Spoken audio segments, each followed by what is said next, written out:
Hello guys, welcome to the final table of the Benelux Masters.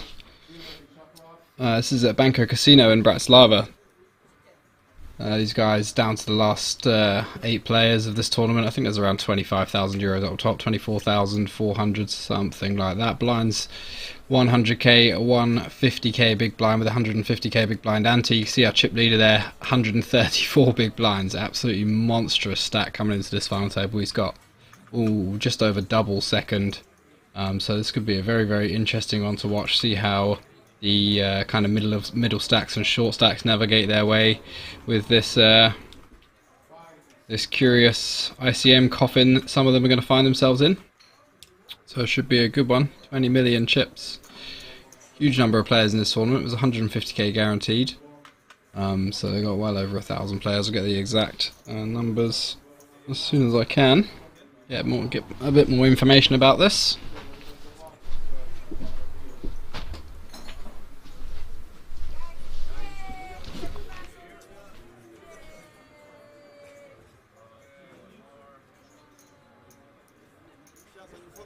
Just getting their mug shots done. Celebrity, I recognise seat 1. He's won something at Banco before. I can't remember exactly what it was, but I might have been doing the commentary for that final table as well. To be honest, I do definitely something. It really sticks out. So.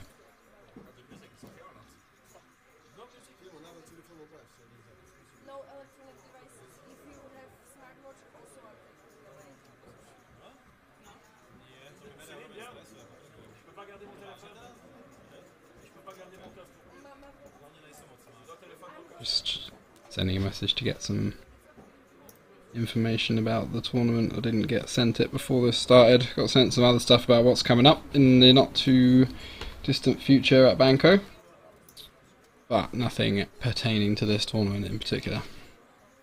I saw the payouts once posted on social media somewhere. I saw that there was about 25k up top, so we'll go off that for now. I would assume they've all locked up about 2,000 euros right now, 1,800, something like that, and then the pay jumps are going to be relatively mild until like top 4, and then there'll be some interesting pay jumps.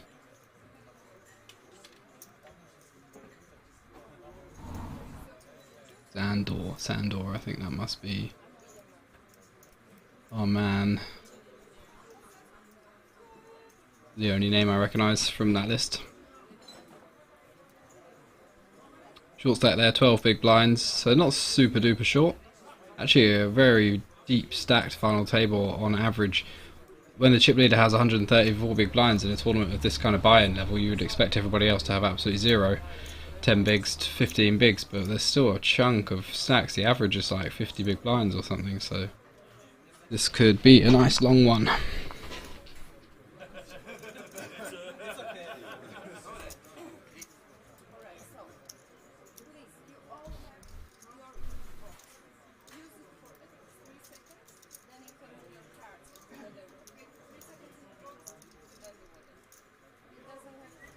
So yeah, 24,770 euros for first, 14,770 for second. Big jump there, 10k heads up. 2,270 euros locked for everybody at the moment. 800 euro next pay jump.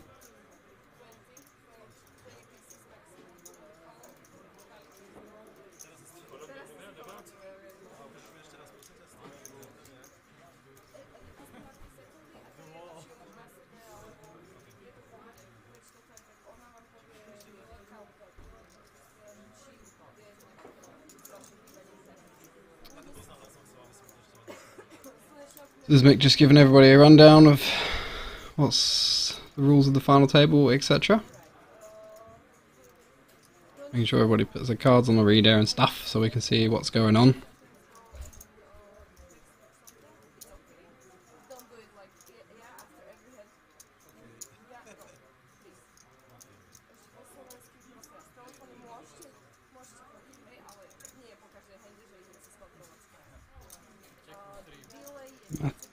Mate Sandor. So seat 2 in chess.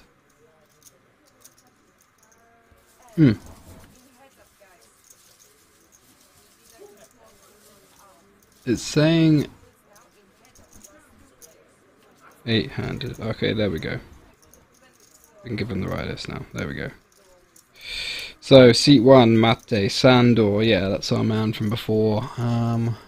Win.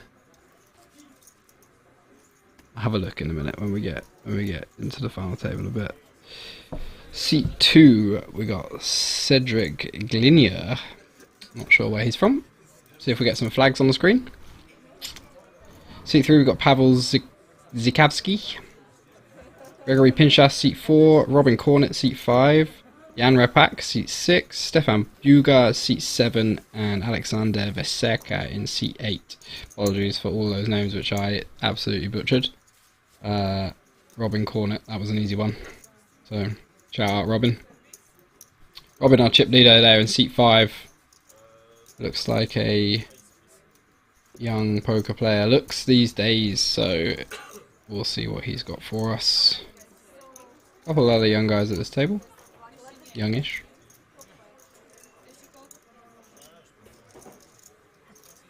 I guess not. Everyone looks to be kind of 30s or older, I guess. Wouldn't necessarily classify that as young. Don't actually see that many young people in Slovakia compared to a lot of places. You see this buy-in in like the UK, you'd see a lot of like 18, 19, 20-year-olds, but in Slovakia you don't seem to see them so much. Everybody seems to be a bit older. I guess maybe that has more to do with the economy, I suppose.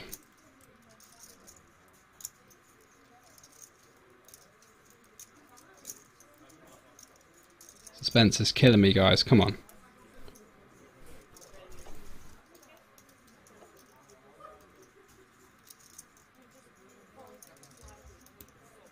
So coming up in a couple of weeks' time, first week of August, there's the 30th anniversary of the Banco Masters with a 250k guarantee, €170 buy-in, special edition. There was a special edition one of these recently, and it was absolutely fantastic. Really well run as always. Great turnout, massive first place for a tiny little buy-in. So if you're looking for a tournament to play, or maybe a little bit of break or a getaway to Europe somewhere, there's plenty of stuff coming up in the next few weeks. And then in October there's the festival as well. It's just called the festival, but it's 500k guaranteed main event, €550 buy-in. There's the first 500k guaranteed tournament in Slovakia, so that's going to be really good as well. There'll be a bunch of side events going on. But the Masters is not a festival, just a straight up one tournament job. There we go, first hand. King 3 suited under the gun. Not a hand we're going to want to be V-pipping as the middle stack.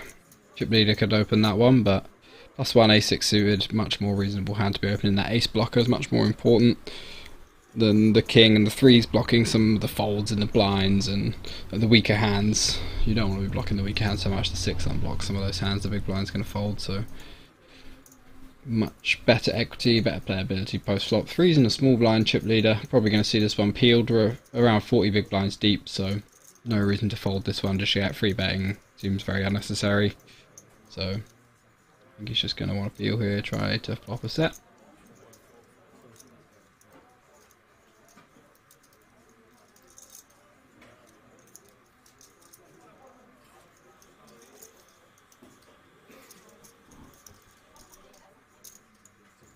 Oh, that's cool. 275, so a little over a min raise for the open. 8-6 off in the big blind, getting out of the way. Rightly so. 10 big blinds stack in the big blind there, 11 big blind stack, so if he can fold and, you know, there's a player covered in this hand, there could potentially be fireworks, and he could make money just by folding and not being involved. Chips will have a dollar value now at this stage of the tournament. Ace 5, 4, 2 diamonds, so 3's flopping the gut shot. He's going to want to continue one against a small bet. We'll see what size a man with the ace 6 chooses. Goes for 475, around 40% pot.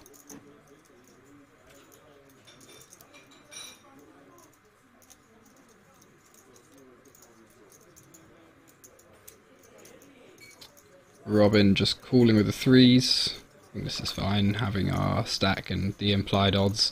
A good board for villain as well, so when the deuce does peel off, it's not like the small blind is not going to have that much 3x or that much for the under the gun player to be worried about. At times he has like hands like ace king, ace queen. Those hands are still going to be strong value on a board like this, even when the deuce and the 3 complete. It's just those pocket pairs, and then there's no other combos really. The odd like ace 3 suited, ace 4 suited, but when you block the ace and there's an ace on the board, makes those combos less likely. Queen of spades on the turn doesn't change anything. Alexander might elect to check a hand like this back, go for value with his stronger ones like the ace jack, ace 10, and then have some of these in the check river so that when all the draws miss on the river and Robin wants to bluff some hands, then he has some stuff to bluff catch with. If he just bets all of his ace-x on the turn and then checks like a queen or worse, then he has quite a capped range on the river. Does check it back. Robin does make the straight on the river, the offsuit deuce. So now all the hands that Robin could potentially have peeled the flop with... There are a lot of hands that Robin could have potentially peeled the flop with that have bricked now, so like 6-7 suited, 7-8 suited, and obviously diamond flush draws. So not an easy fold for Alexander to make. There is going to be some ace-x in Robin's range. He's going to flat more ace-queen pre at this stack depth because it doesn't want to free bet, get it in for 40 bigs, doesn't really want to free bet fold. Obviously ace-jack, ace-10, some ace-9 suited. He's going to peel a lot of suited ace-x from a small blind as well, so there is some stuff to worry about for value, but this bigger size is a good size from Robin. Not just trying to milk it for value. He knows that Alexander's still going to have some ace-x in that check range. I just think that when you got the 6 of clubs, that's one of the cards that you want Robin to have in his hand when he's bluffing. 6-7 suited is one of the good ones because it doesn't block diamonds. So having 6-7 of clubs would be a great hand to bluff here, but it does get paid off. I don't know if ace-6 can find a fold there. It's a tricky spot, really tricky spot. I think you can't be faulted for paying that one off. Generally people are quite value heavy though, so sometimes you can just kind of fold these hands that you're unsure about facing big bets because statistically speaking people just have value a lot of the time, so you can just kind of fold and think, oh, maybe I'm wrong, but you still have a lot more money in your stack the times you're wrong and you fold, and there are a lot of stacks shorter than you at this final table as well, so folding doesn't impact your stack, and it also doesn't impact your standing in the tournament very much, whereas calling and being wrong impacts your stack, which is worth money right now, and also impacts your standing on the tournament, can move you down the ladder a couple of spots, which when everybody else is playing tight above you, puts you on the chopping block sooner than you might need to be. But that being said, ace-6, it's a tough one, really tough spot. The 6 of clubs, yeah, not great.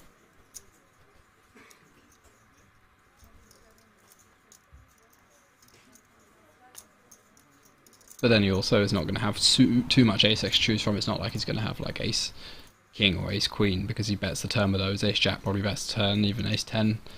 Maybe ace-10's like his strongest one, so he's got a few that are stronger. I guess the ace-10 and ace-9 are slightly better because they don't block 6, 7, 8, but like ace-8, ace-7, ace-6, none of them are particularly great. So, but those are what you mostly have when you check the turn. Ace-deuce is good, obviously, because you'd have a straight. Ace-3, you'd have 2 pair, so not much to call with if he doesn't call with that. Ace-8 on the button for Robin, easy open when you're a chip leader. Just going to be opening super wide, I imagine. I'm free off in the big blind, no thank you.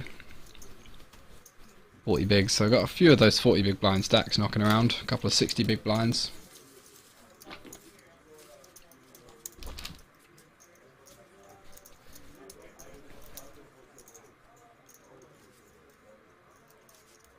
Let's see what Mate won in the mob.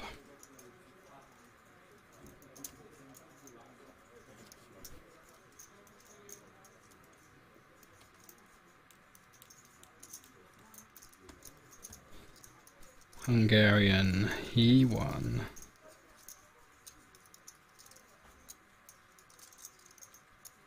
€110 Bratislava Cup.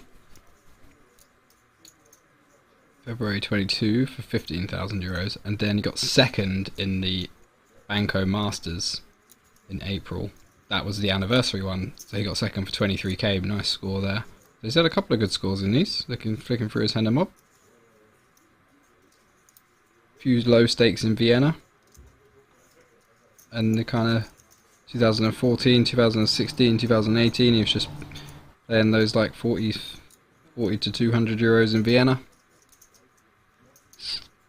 And he's been coming over to Bratislava playing all these stuff. He's had a couple of deep runs, a couple of nice scores, so interesting to see how he's playing. Ooh, a bit of a cooler developing.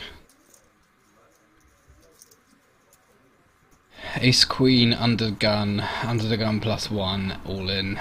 Yeah, I think we just fold, to be honest.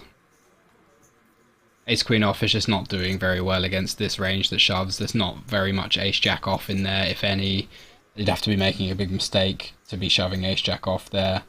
It's really just like Jacks plus and Ace King and Ace Queen, so we're just like really not in good shape, especially as a middle stack.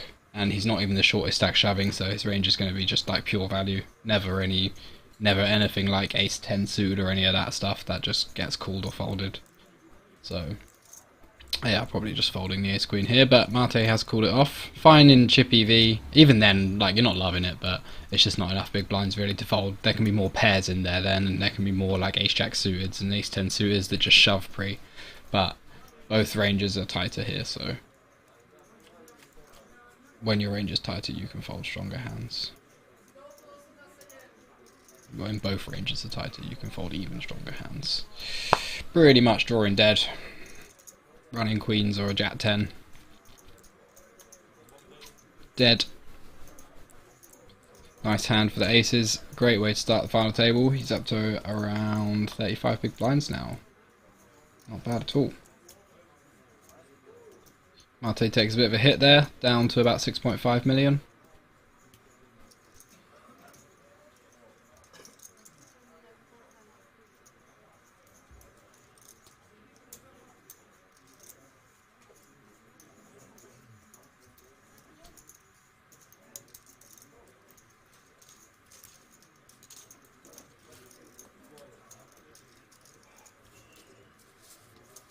Cedric winning that one from Belgium. Not very many entries on the hand and mob for him. Perhaps practices online, plays online. We will see as this final table develops. Just a couple of tournaments at Rosvedov. A couple in Belgium. Low stakes. Makes sense.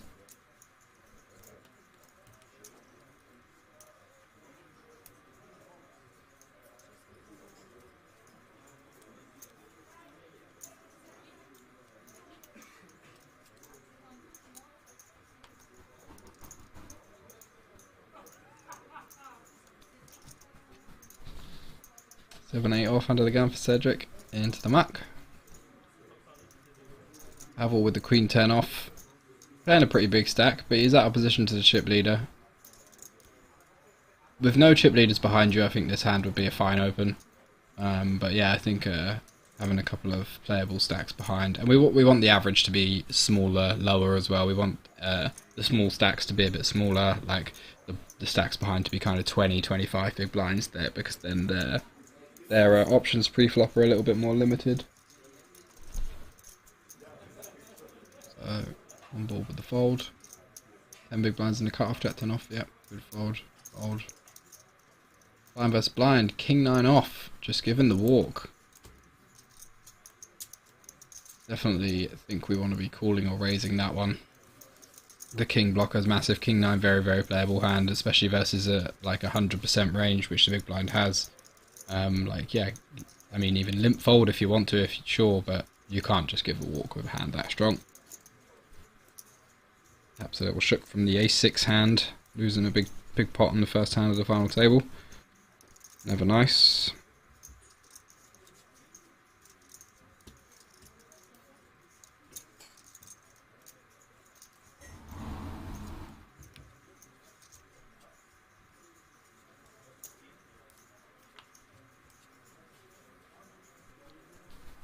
then deuce off under the gun, going to be in the max. So Robin got 36k in cashes on the Hender mob. Nothing wild, but not bad. Made some 400s, 300s, 200s, all that kind of stuff around Europe.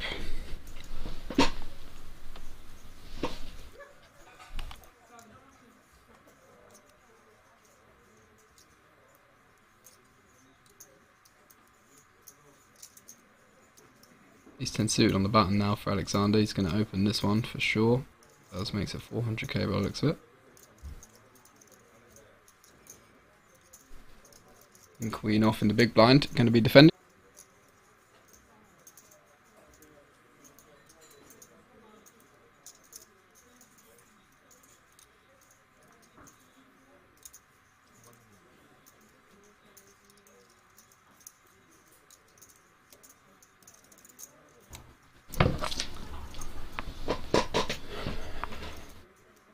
Nice, Cedric putting the pressure on with the 3-bet, but I think the thing with King Queen is it's a bit too good to be bluffing.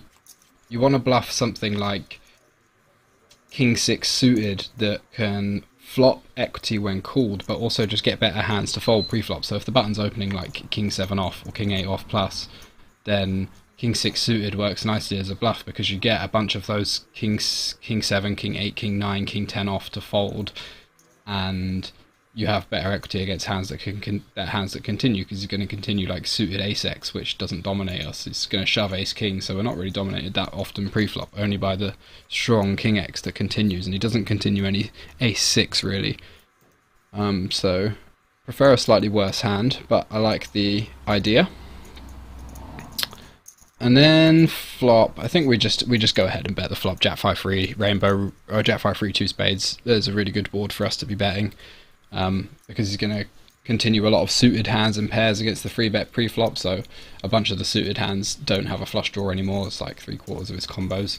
Some of them have a backdoor, but not really deep enough to continue. And you just get some hands like this to fold. Ace 10 of diamonds that you're behind, you know, getting ace 4 of clubs to fold, or ace 10 of clubs, or whatever. All of those kind of ace suited ace-x, or even just hands with some equity, 10-9 suited, that kind of stuff. You're getting those hands to fold. And yeah, winning the pot a decent amount of the time there, so nice idea, but a little off on the execution there, a little slightly off on the hand choice, that's all. Payouts there, so almost 25k up top, absolutely massive. Banco's just busting out these massive tournaments over and over and over again. It really is awesome place to play poker with good regularity, good regular small buy-in, big guarantee festivals and main events just popping up all the time. Great location. Ace 5 off for Robin. Expect to see him open this one as the chip leader. That ace is just really powerful. Blocks all the 3-bets and the shoves from the short stacks, or a lot of them obviously. Get better hands to fold in a lot of those middle positions, because so many of these middle stacks are just going to look at ace 10 off, ace jack off and be folding here, and obviously the worst ones, so you get a bunch of better hands to fold. Easy to fold versus a 3-bet, good playability versus a big blind, so I think he's missed a trick there.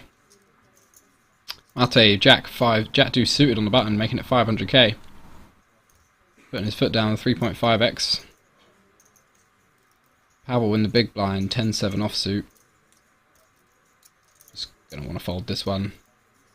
Bit too disconnected. The size is too big for us to defend pre-flop. We can be dominated too often, and just not enough playability out of position with a bunch of shorter stacks than us. You know, he's probably 3rd or 4th in chips, so yeah, you don't want to be putting chips in unnecessarily when you can just fold and let other people bust and make money that way. That's how poker tournaments work. How final tables work. Super interesting. ICM is one of my favourite things to study, but it's just every time you study ICM you get your mind blown a little bit. Crazy pre-flop ranges, crazy jams and re-jams and crazy folds, all sorts of stuff. But very interesting, and that's where all the money is, so.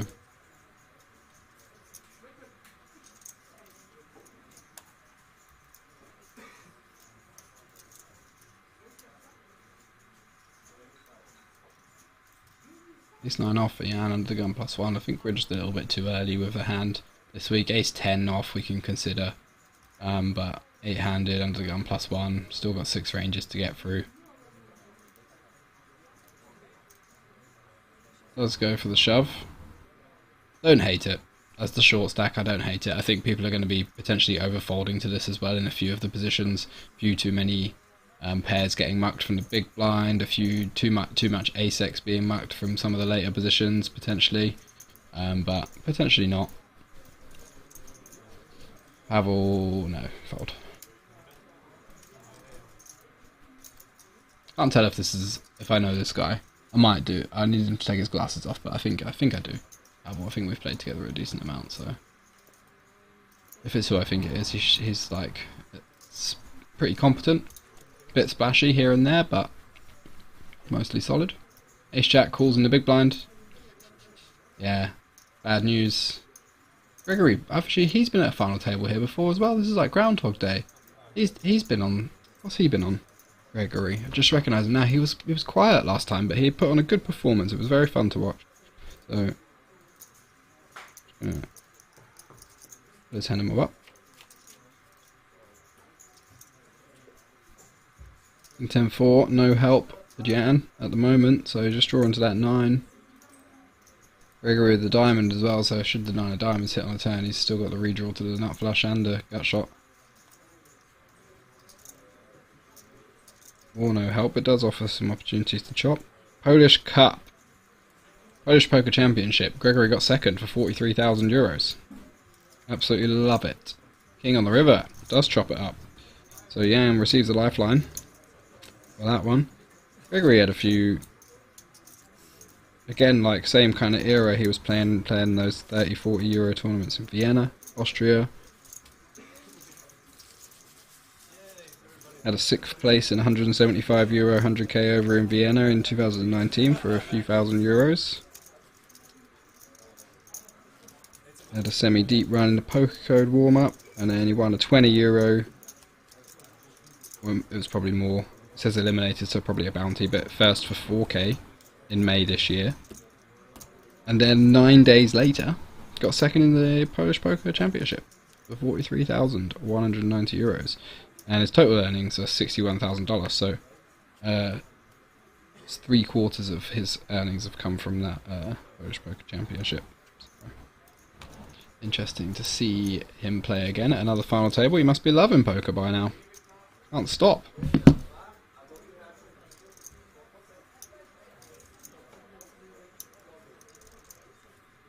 Jack off. I didn't see the stack size. I guess was it the 10 big blind stack?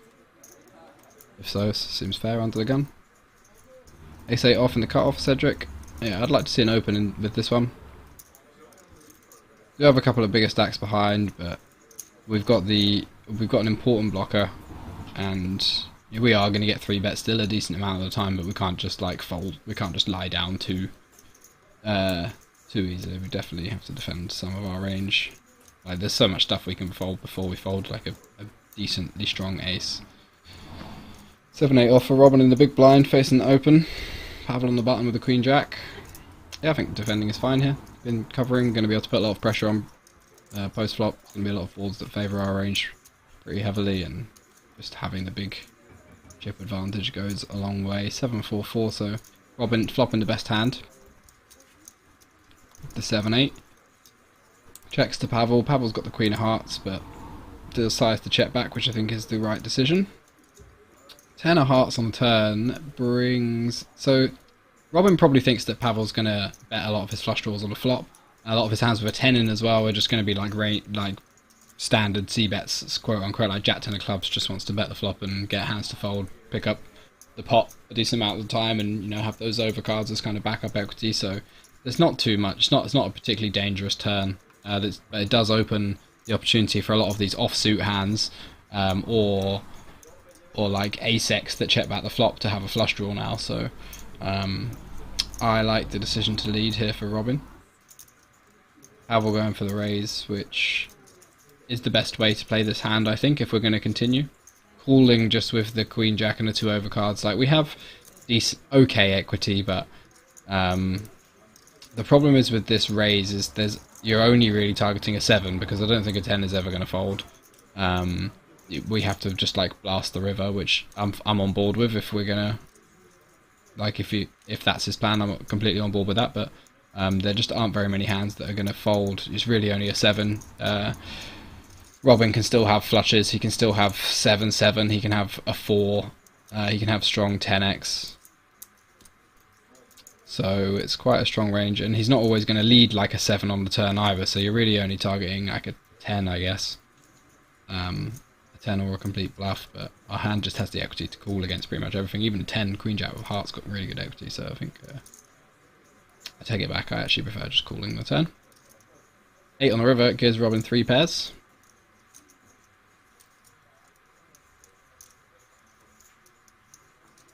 Completes to 5-6, but I don't think that's a massive part of either player's range because Robin's probably not going to lead 5-6 on the turn. I don't think Pavel's going to raise with it, and he probably bets flop. Robin probably folds 5-6 off pre-flop. I don't know about leading.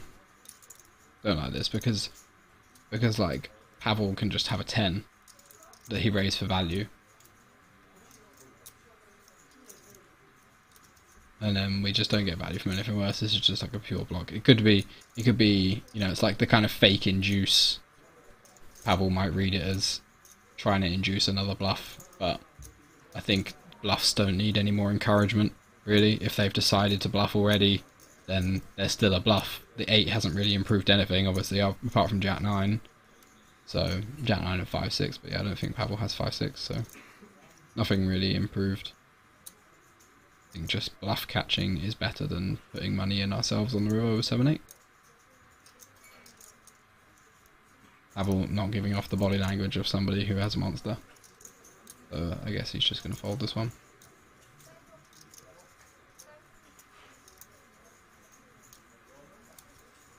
Just calls for no reason. Doesn't beat anything at all. Wants to see the hand, I guess.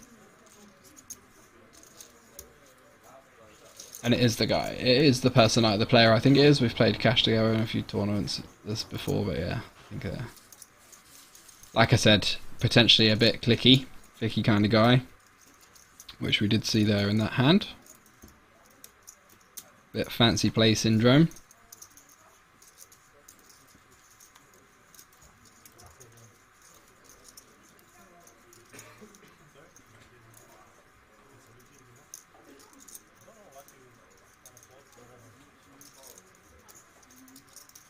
I wonder what conversation is.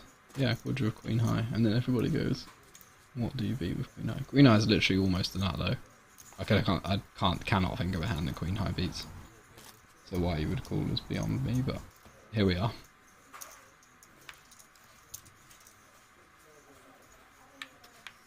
If you did check back a flush draw on the flop as well, I don't think you would ever raise a flush on the turn because you want the big blind to continue bluffing if he's bluffing and continue value betting if he's value betting, because it's like a really good board for him, not so good for us. So you're just like putting pressure on hands that we don't want to fold.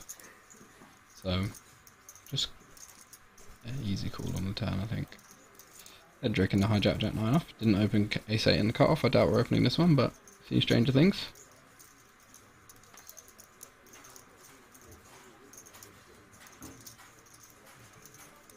Robin 8-5 off in a small blind. 10 big blinds effective. Should just be all in here.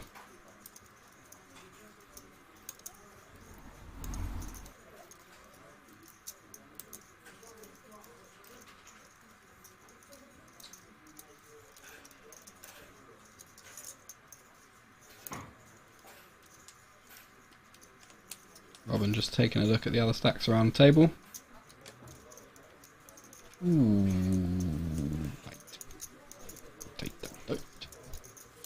you just want to put the onus on Jan to have to call it off for his tournament life. He's going to have so many hands that are like an easy call in Chippy V that end up folding, so his range comes tighter, and he's just going to want to fold a lot because anytime you have chips at the final table, there's potential for somebody else to bust and you to make money. So he's not just going to be calling it off with his like weakest Chippy V calls by any means. So yeah, I think we missed a spot there. Plus it's just like an insignificant amount of your stack, and doubling him up doesn't change anything for you. He's still the short stack. Everybody's still shorter than you. You're still the chip leader. Like, all of this, and it's not like you've doubled him up to 50 big blinds in a really playable spot. You just doubled him up to like 19 bigs or 18 bigs or something, and he's just gonna have 10 bigs again in a couple of orbits time. So would have taken that one. 500k again from Mate with King Queen suited this time. A nice hand.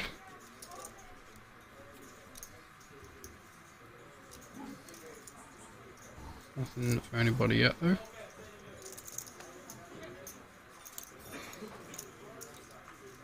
He ain't suited for Jan, the small blind, but facing the early position raise is just going to be a fold, especially for this size. Nothing in the big blind. 4-3-0 getting folded. Mate picks up a small one there, just the blinds and the antes. Every pot matters though.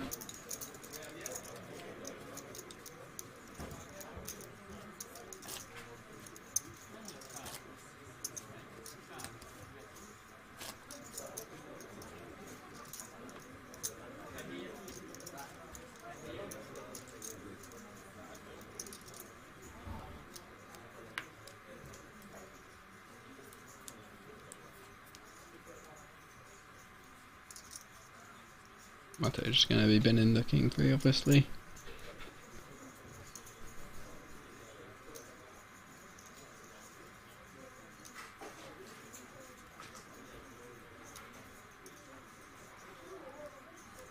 Eyeball definitely should just be folding this one.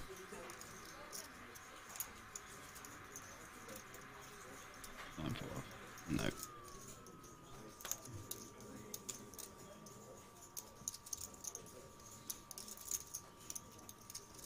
I think 6 suited on the button, 11 big blinds for Jan. We've got a relatively short stack, kind of middle stack in the big blind, and obviously he's been a bit on the tighter side as well, but we don't know that yet. I doubt he's had any feedback yet, and I think we're a bit too... I don't think it's been long enough yet. Does decide to shove. Wakes up in the small blind with 10s though. So, going to be some very bad news for Jan.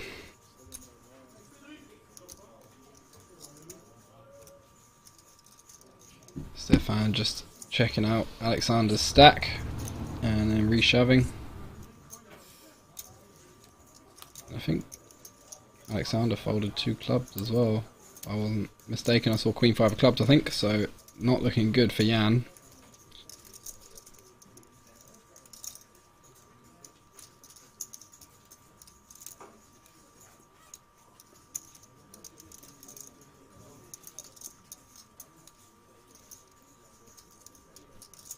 Stefan just needs to fade some horrendous bad beat, and he's going to be adding 10 or 11 bigs. That's a pretty good start. Ooh, interesting. Of course, always a sweat. Even though we've seen 2 clubs and a 5 folded, still somehow get a sweat. And the guy's slot top set. He's still not dead. Poker is a funny old game. So Jan got a gut shot now, which we didn't see anything folded. Or, I don't think. Doesn't change anything. 5 of hearts.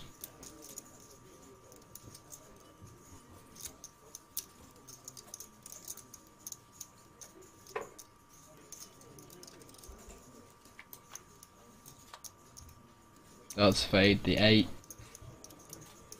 Jan eliminated in 8th place, so he takes home 2,290 euros. Very nice. Disappointing. He'll be disappointed, but making a final table, it's always a decent achievement. You come in short, you can't have too many expectations either. When you come in as the shortest stack, you should be expecting to come 9th a decent majority of the time, especially when you got 10 or 11 big blinds. So yeah, you definitely can't be too disappointed, especially in such a big field. Information about the BankCo Masters on your screen there. 30th anniversary, 250k guaranteed. Bunch of day ones through the week, I think, starting on Thursday, and then day 2 and 3 over the weekend. If you head over to SpadePoker.tv, and you can sign up as a player there, and you can get yourselves all sorts of discounts on hotels in Bratislava, discounts whilst you're here, free food, last longers, all sorts of competition, other stuff. So it's definitely worth doing, checking out, heading over to their website. if you're planning on coming to Banco.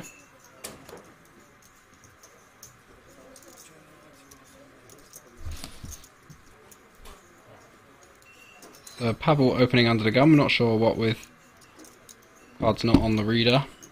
Gregory calling king queen off in the hijack. This is a little loose.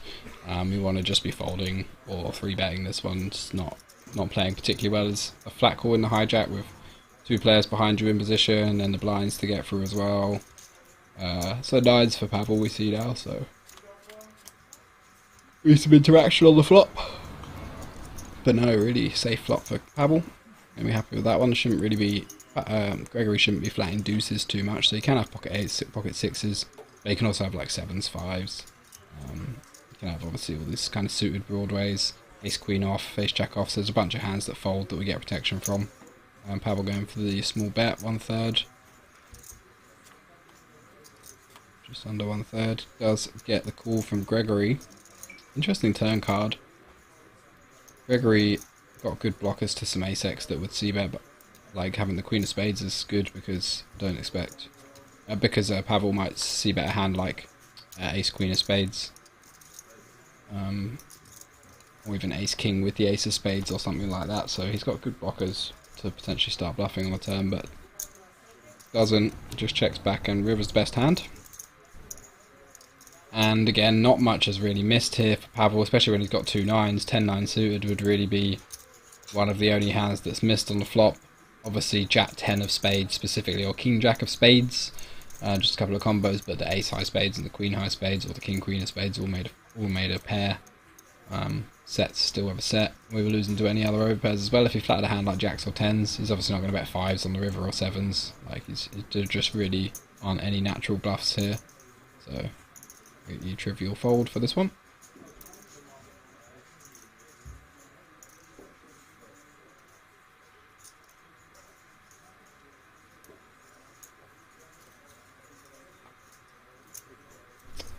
Yeah,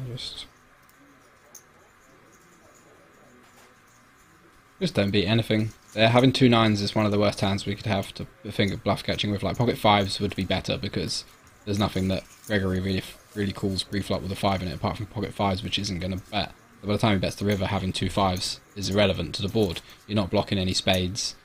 You're not blocking 10-9. Whereas 9-9, like you're blocking, not only are you blocking 9-9, you're blocking the combos of 9-9 that don't have spades. So the ones that are most likely to bluff, because if you get to the river with 9-10 of spades, it's like, I would still bluff it, but you'd be like, oh, I have 2 spades, that's not good. Whereas if you get to the river with 10 diamonds or 10 under clubs, you're like, okay, this is a good hand to bluff with, because I don't block anything, and I block some value, like ace 10, ace 9, queen 9, whatever, queen 10. But yeah, 9-9, really not a good hand to have there, so. A couple of hands that should have been folded. There was just nothing to bluff. A couple of combos of spades, there's literally like 2 or 3 combos of hand, and there's loads of value. There's so much suited ace x, queen x, suited queen x, sets. Yeah, there's just a lot of value there. Cedric in the big blind with queen jack, facing it open, Robin with the ace queen. The blind's up, or is everyone just opening massive? Yeah, okay, so we're up to 100k, 200k blinds now. Still Robin going for 2.5x, which is pretty big, all things considered. 7-5 deuce rainbow, just going to be a bet, check bet fold I think. Good board for Robin. Cedric basically has no strong hands on this board, just the odd occasional 2 pair and maybe like the odd set as well, but other than that, it's just a bunch of weak 1 pair stuff. The deuce doesn't even really have any 1 pair deuce, so it's mostly just a 7 or a 5, and you can just barrel this one and win a whole bunch. And ace queen's going to be the best hand a lot as well, you're just cleaning up your equity a bit, getting 10-9 to fold and stuff like that. Nice, gets through.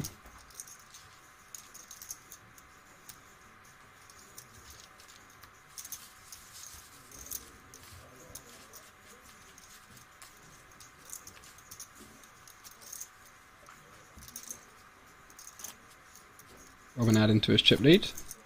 Seems to be a solid player so far.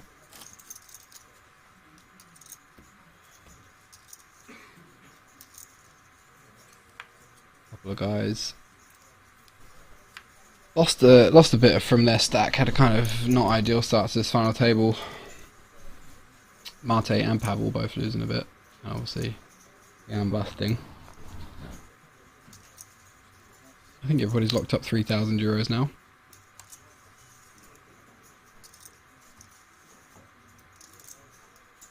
It's hard to beat when you got a big stack and you pick up a lot of playable good opens at the final table. It's a very, very hard thing to combat as anybody else. So, especially if you haven't studied much and you just kind of play in these tournaments by feel, which a lot of these players are, and which is fine. Great, more power to you. That's how recreational poker should be. Then it's really hard to know how you should make an impact. But Mate with the right idea, going for the 3-bet with sixes. Too many chips to shove. Didn't want to just flatten play his hand weakly. He knows that Robin's going to be opening a lot of hands, and just decides to put the pressure down. Sixes, nice, kind of relatively nice hand to do it as well. Like, it's quite disguised when you flop a set. You can flop. You've always got a pair on every single flop. You can still bet ace high, king high boards. You still have you can use your hand as bluff a lot of the time, which is it's hard to naturally have bluffs on ace and king high boards in 3-bet pots when you're middle stackers at a final table, because your range is going to be so naturally strong. Plus, you don't block any of the Broadway combinations, which is what Robin's going to be opening the most. You don't block any ace-x, which is what Robin's going to be opening the most of. So, like this 3-bet, not giving off particularly strong reads though. Looking a little like the strength of my hand.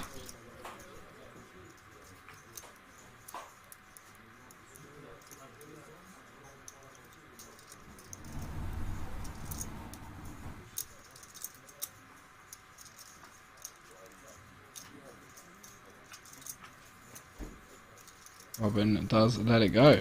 Well played from Mate. Picks up a few chips. Shows a 6. Says, how do you like them apples?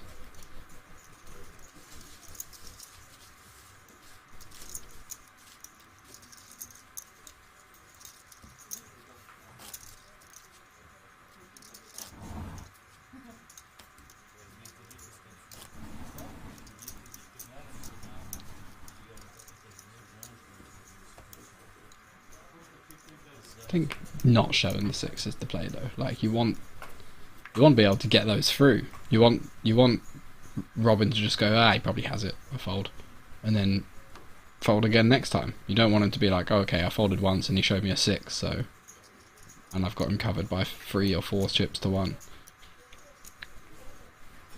But what do I know? Queen 9 in the cutoff for Nate. He folds this one. That is excitement for the last 10 minutes. Doesn't need any more.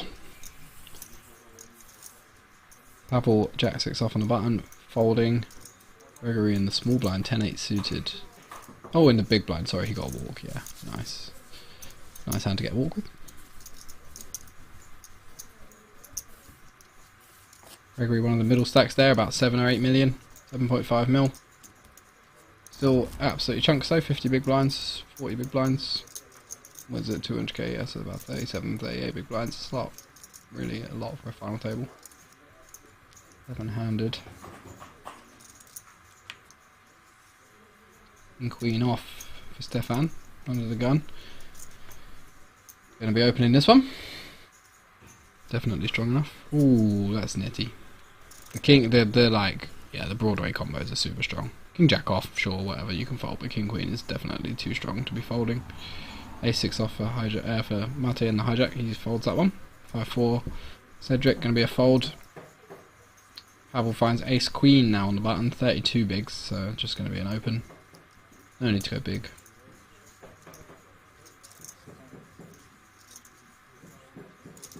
Goes for the 3x. Just trash for both players in the blinds. So Pavel going to take this one down.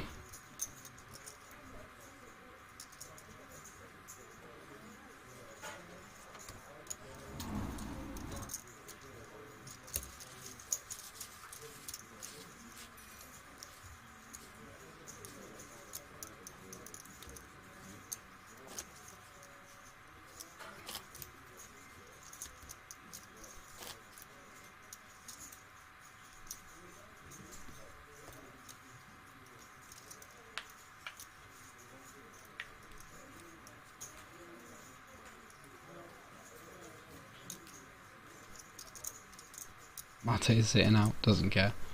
Only a final table, I don't mind. Missing a few hands. The folds are free, and the ones you miss could be worth literally thousands of euros.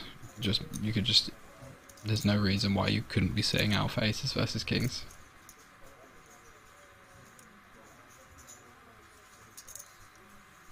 Oh, we're folding queen jack off in the calf. I think that's a little tight as well.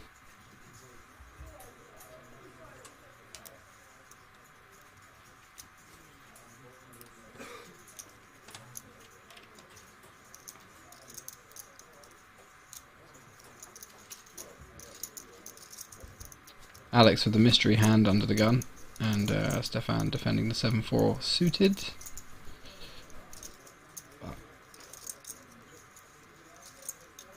Rick's completely on the flop, so we'll probably just see a c-bet and a fold, I imagine. Well, it depends what Alex has, but this is a pretty good board to be betting. Not much deuce X in the big blinds range. A lot of hands just an auto fold on this kind of board. Ace high going to be the best hand a lot of the time. Get called by draws you're ahead of.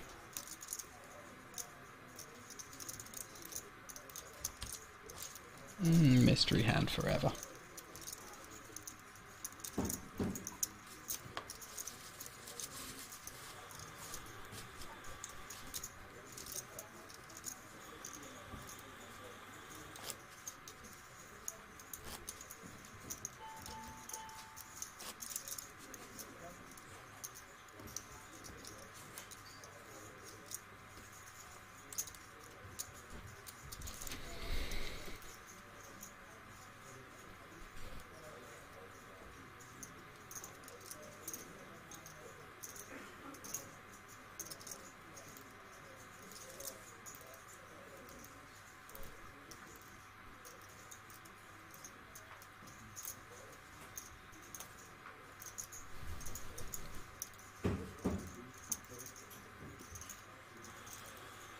Also, so SpadePoker Tour, the guys that run this final table stream, also doing the giveaways for the players and getting involved in some of the other events. They've got their own tour, SpadePoker Tour. The next event's going to be in September at the Grand Casino in Liechtenstein.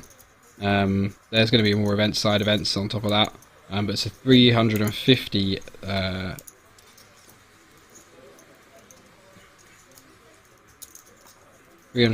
franc CHF.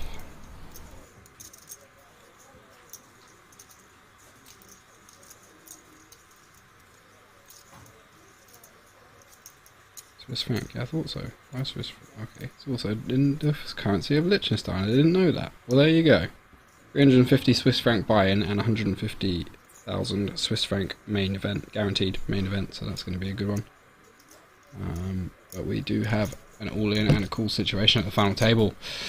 Big blind versus button, jacks versus ace queen, classic flip for about 19 big blinds a piece. Robin obviously covering with the ace queen. If he wins this one, he's going to have an absolutely overwhelming chip lead. I mean, he already does, but safe flop for Alex. Just needs to fade the ace or the queen. Double up to a very healthy stack, 44 big blinds in the middle.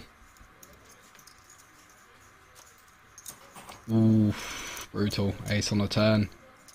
Leaves him drawing to just a couple of outs. Needs to hit a jack and nothing else. 4 on the river, not going to do it for Alex. He is our 7th place finisher.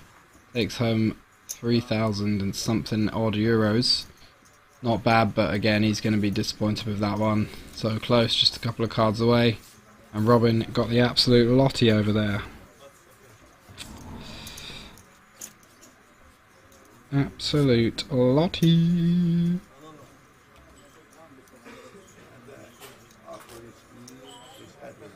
There's another Polish Poker Cup coming up as well. That is in August, end of August. So you got Masters anniversary at the beginning of August, first week, and then the last week of August is the Polish Poker Cup. That's a €100 buy and 100k guaranteed. That's a big one. Always gets a lot of runners. And then, yeah, 10th of October to the 16th of October is the festival 500k guaranteed main event, €500 buy, and that's going to be absolutely massive. One of the biggest events in Europe in 2022 for that kind of buy-in. And there'll obviously be cash games running throughout all of this stuff. All sorts of reasons to visit. You're a fool if you don't.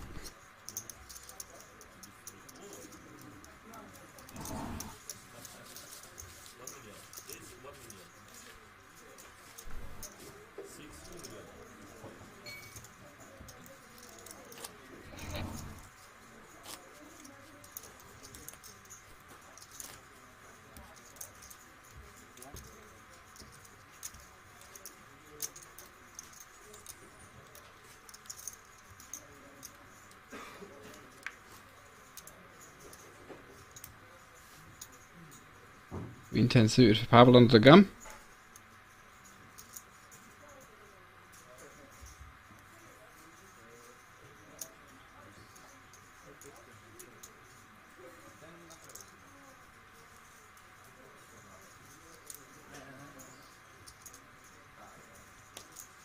Queen 7 off in the hijack for Robin, just going to be folding that one.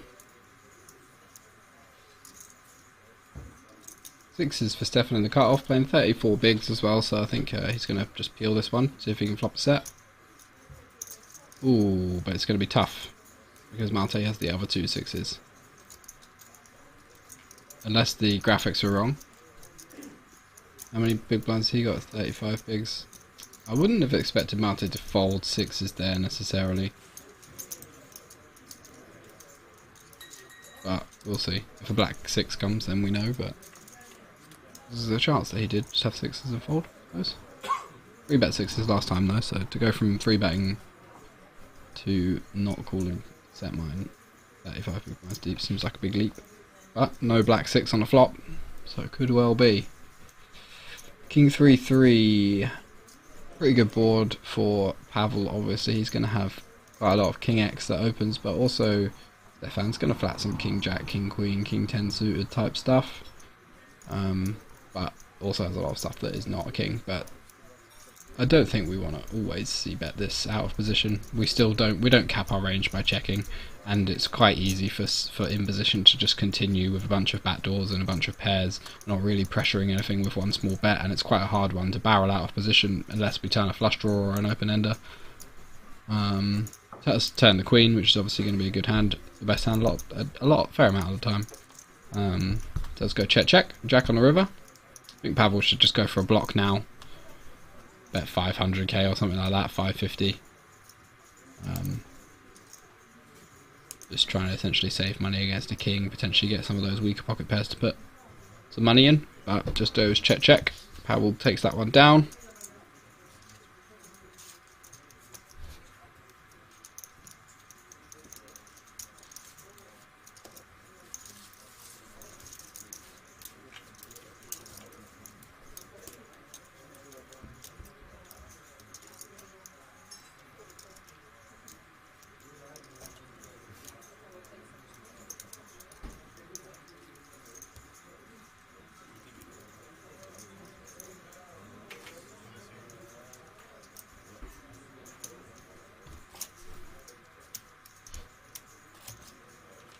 Just getting rid of some of that mountain of chips, making it a bit easier for everyone. No need to have quite so many.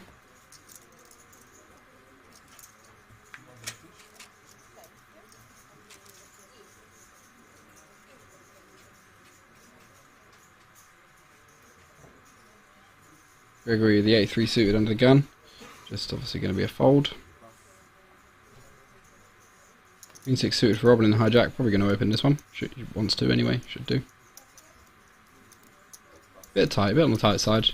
Just missed a couple of spots so far, but that's okay. I mean, he's got enough chips that it's not essential, but you really want to put your foot down when you've got this much of an advantage in terms of stack over everybody else.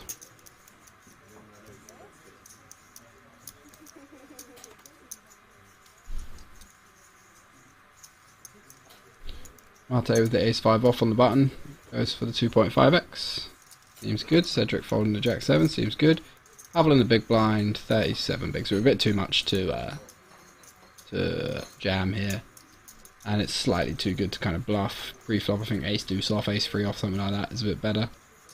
So calling seems to be a good option. Queen 9 deuce 2 hearts, so Mate with the ace of hearts.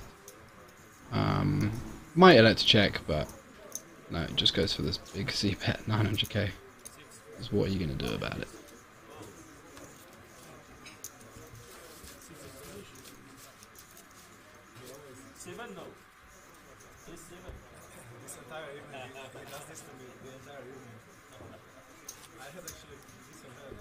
Curious player. Mate.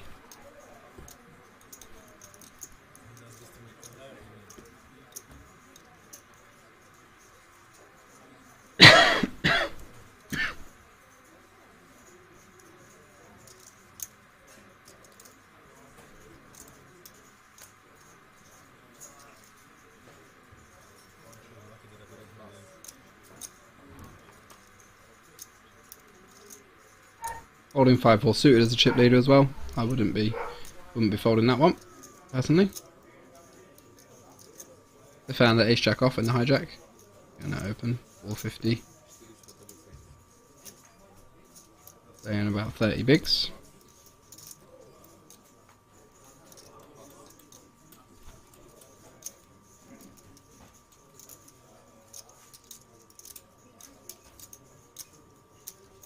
Pavel with the queen jack off and the small blind. I think the open's a little bit too early to want to VPip this one, so just folding.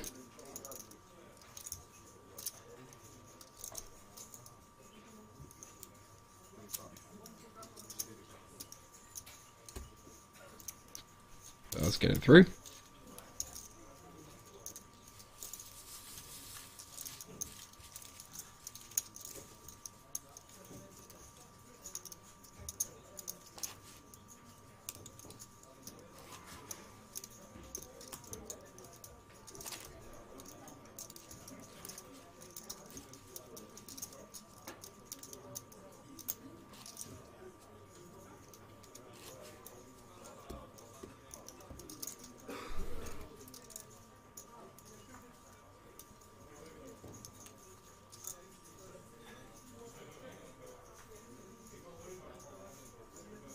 King Jack under the gun for Stefan. He's probably going to open this one, 7-handed. Although we did see him fold the King Queen, so essentially he's just being on the more cautious side.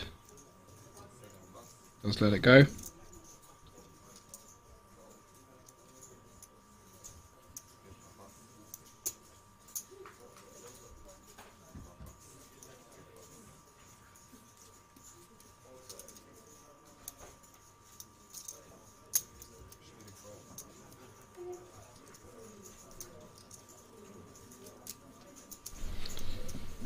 Gregory limping the 6-3, and Robin King 8 suited.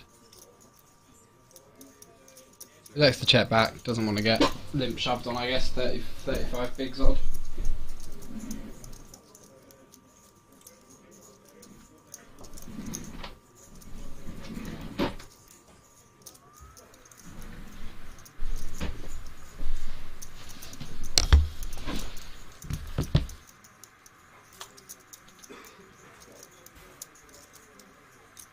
King high flop, and then turning a flush draw for Robin, so very nice board for him. Looks like it went check on the flop, Gregory going for a stab on the turn, and Robin going for a raise to get some extra value in there, which seems very reasonable with a hand this strong.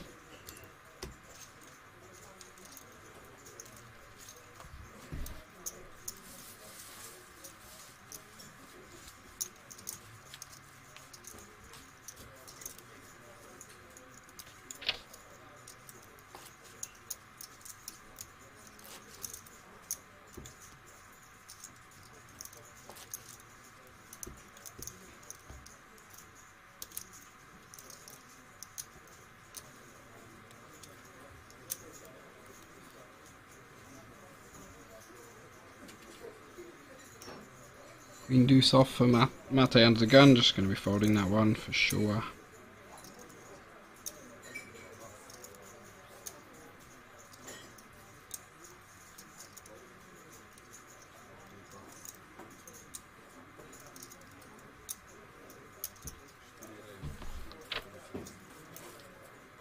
Ace 4 off for Gregory on the button, goes for the open.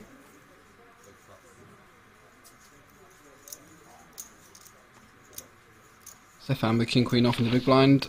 I think we'll just see a defend here.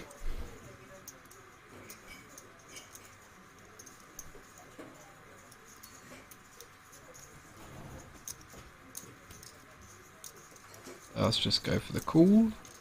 We'll head off to the flop. Ooh, nice flop for Stefan. Flops trips there, good trips as well. Not that trips is ever bad. Does go check on the flop. Gregory's just going to be happy to check this one down if he can. Ace high going to be good a lot of the time. Stefan probably going to just go for some value on the river. Doesn't want to see ace high check again. Yeah, just goes for the small bet. Might see Gregory flick this one in. The 10 not a great card though, because Stefan can value bet a 10 now as well, so if it was like a 7 or an 8 or something, obviously it's a lot different. It does pay off that small bet. Stefan making a bit of progress.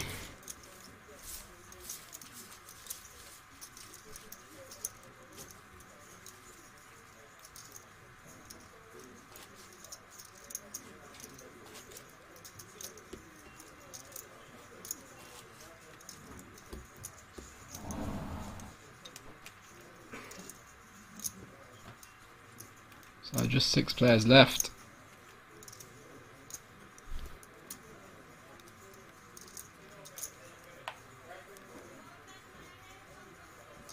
Everyone locked up 4,170 euros now. Getting up there. Have all the queen 8 suited in the hijack. Lets it go. This one's on the board. The chip leader hasn't been crazy aggressive pre-flop so far. Just been kind of opening some spots. Not free bet yet. Obviously hasn't really had any spots, but that would be my perception if I were playing at this final table. So I probably would go for an open there.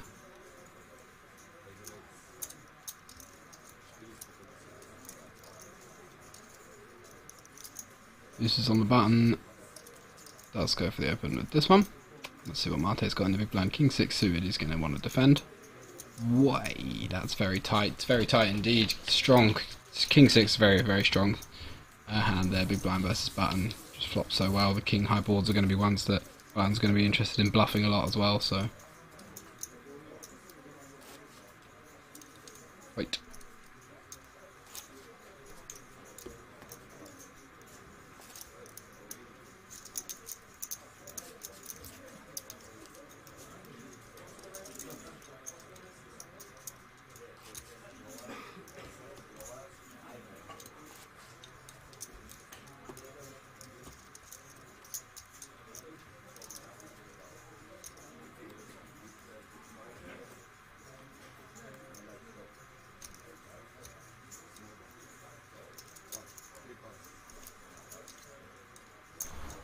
Deuce for Gregory, no thank you. Robin 7-5 off in the cutoff. Could open this if he wanted to, but I don't think we're going to see it.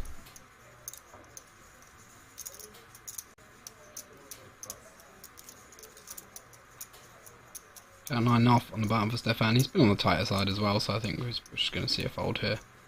I don't think flicking your cards like this, tapping the table, ever particularly a sign of strength, but is going for the open.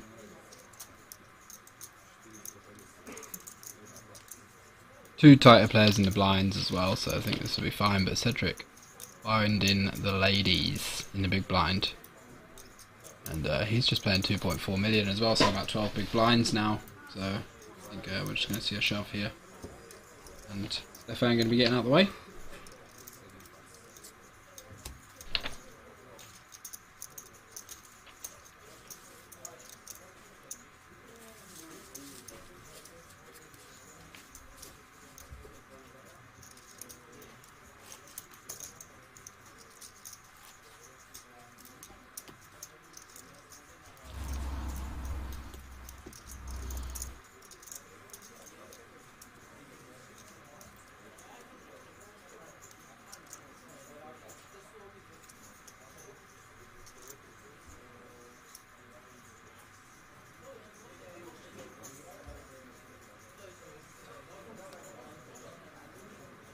in.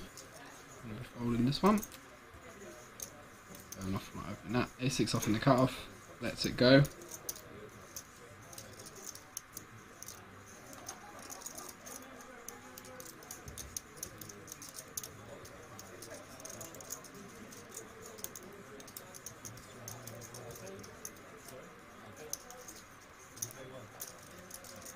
Cedric just going to be given a walk by the looks of it. Reluctant, but got to be done sometimes.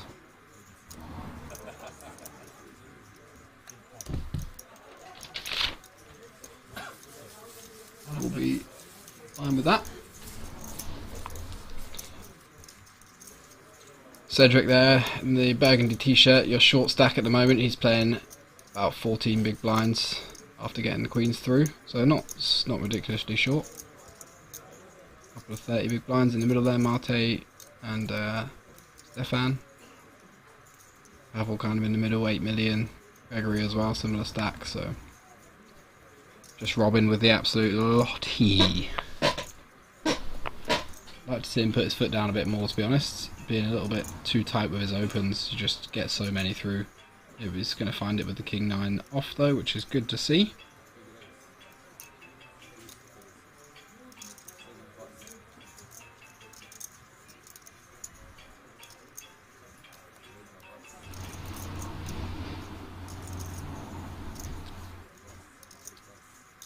Nothing so far.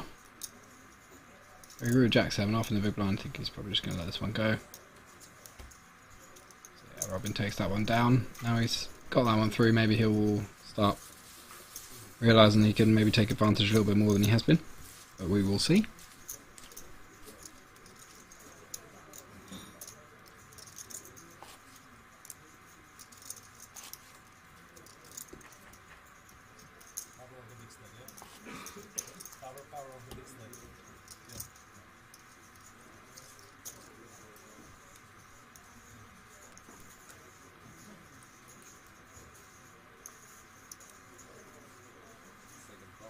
Stefan under the gun with the 8-9 off. They're going to fold that one, Mate. Queen 5 suited into the muck. Jack 8 suited for Cedric in the cutoff. Kind of interesting one, 16 big blinds. Attempted to open this. Potentially feels like he's just going to get played back at too often though, and wants to reserve his stack to get as big a double up as possible if he manages to find a favourable spot. Gregory with 10-5 suited in the small blind. Goes for the limp again. But checked back last time, so can't fault that. Strategy, King 3 off in the big blind for Robin. I think he should go for the raise here. King has a good blocker to a lot of the continues for Gregory, a lot of the stronger continues. Not super playable hand, just benefit really from kind of repping a bit of a stronger range post flop in position. I'm bullying a little bit with our chip stack, so I would go. Oh, Gregory's raised to 425. Interesting. Yeah, not the kind of hand we want to really be raising from the small blind, but especially not for this size. We just don't really get any folds. It's like he's just trying to kind of make sure he gets to the flop effectively, but not too much. Doesn't want to limp and face a big raise with a suited hand, so he thinks if he puts in a small raise himself, he can just see a board. The King 9 for the second time. Pretty good board for Gregory's range overall. He's obviously going to have a decent amount of King X and Ace X in that first in range. Just check. I like that from Robin. Not going to have so many hands that want to check that putting some King X in there some of the time is going to be really good. It's going to let those Queens, Jacks, 10s think they have the best hand a lot more frequently than if they're facing a bet over multiple streets. Allow them to potentially value bet themselves. So yeah, like this, and obviously turning the full house, very nice indeed. Just going to continue with a call. Gregory has put in the 1 street bluff, and then Gregory river and a pair now, so 10 going to really be the best hand a lot of the time. It's going to be so much 9x and 3x and ace high in Robin's range, and potentially some kind of weaker pocket pairs. So really good river for Gregory if he had to pick one out of the deck, but obviously we know he was drawing dead a long time ago. Goes for the 800k bet, and now I think they're playing around 1.5 SPR, 1.7. It's quite a big shove, but I don't really see another play because you don't want to miss any value from a straight or a king.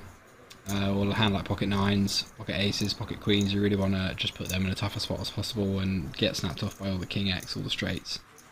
So I think all in is just the play here.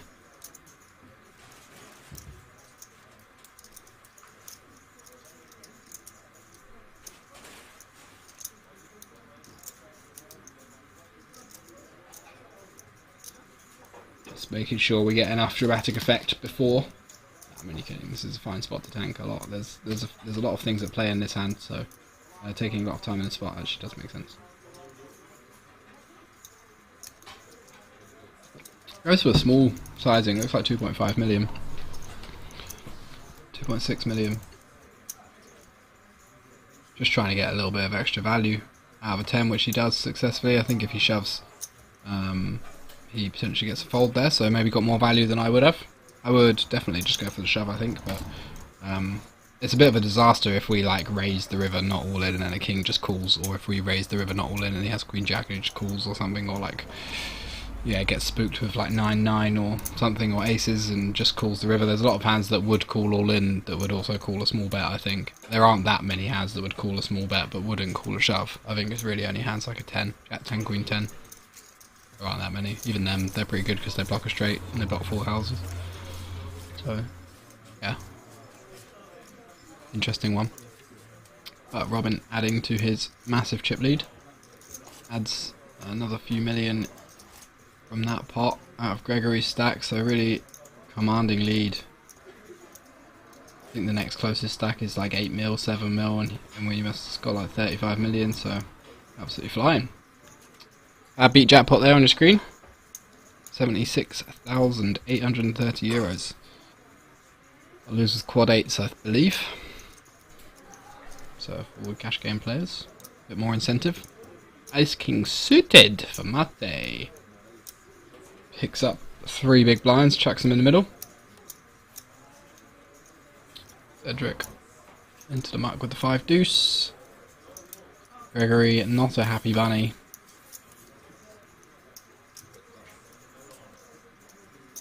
Upset about that one. Stefan, ace 3 suited in a big blind. I think we're going to be defending this one. Suited ace is going to play really well. We've got good equity against a lot of the opening range. Yeah, they're against a lot of pocket pairs. Obviously, flush draw, really strong hand when you got the nut flush draw out of position. Does find the call. 1.5 million in the middle, so got about 4 SPR. King Queen 6, no fun. Check bet fold. Nice. I'm going to be back in just 1 or 2 minutes.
Did I miss anything?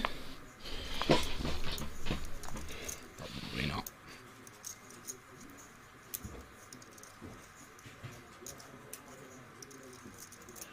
Gregory all in the hijack for his last 11 bigs with the ace 10 suited. Mate thinking about it in the small blind with the ace 7, but flicks in the fold eventually. And yeah, nothing in the big blind there for Cedric, so Gregory survives, but still looks a little frustrated. Flicks his cards into the muck there.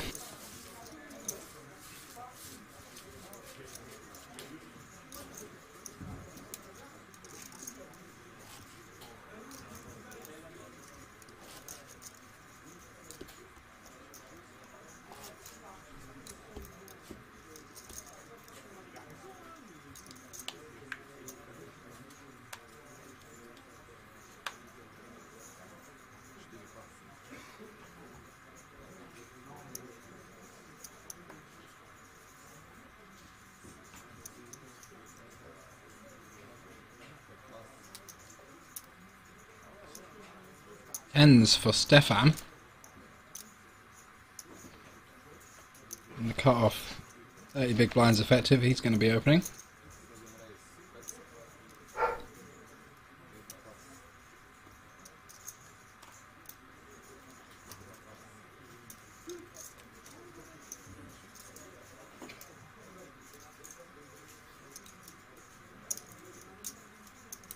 Have with the Queen 8 off in the big blind, interesting spot.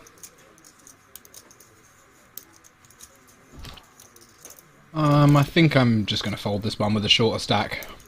We don't want to play a gapper, offsuit gapper at this kind of shallower stack depth, especially versus a 2.5x out position when we got a stack with like 15 or 16 big blinds still in, and we're kind of joint third, fourth with a couple of players. We want to be tighter here, especially against one of the other middle stacks. His range is going to be a bit stronger, so it does make the laydown.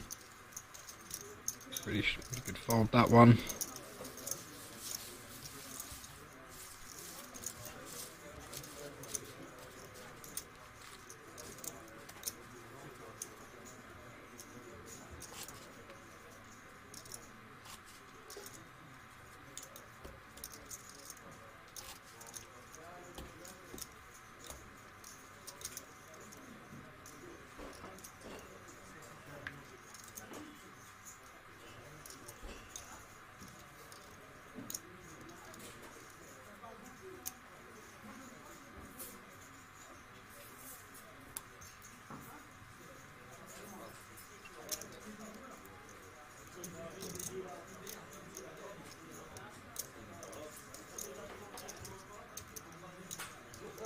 King 4 suited in the cut-off for Mate. He could definitely open this one.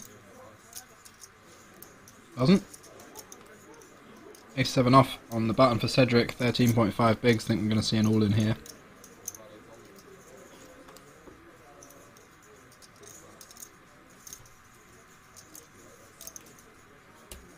Gets that one through.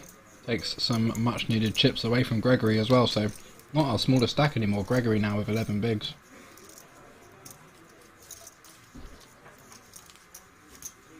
Cedric up to about 16 bigs now. So put a little bit of distance between himself and Gregory, which is always nice.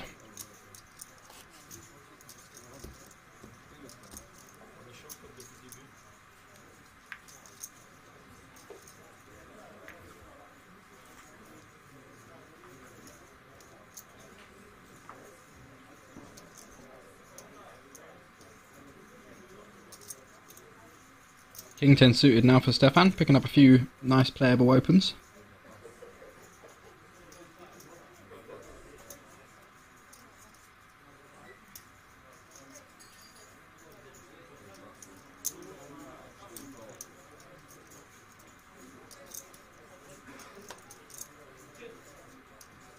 Gregory going for the call, very wide call in the small blind versus under the gun with Queen Jack offsuit off this stat depth. This is fold all day long.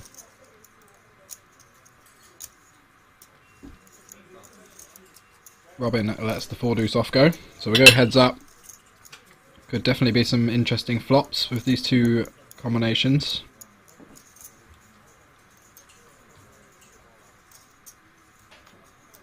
Not really one of them. Distant draws for both players, backdoor flush draw each.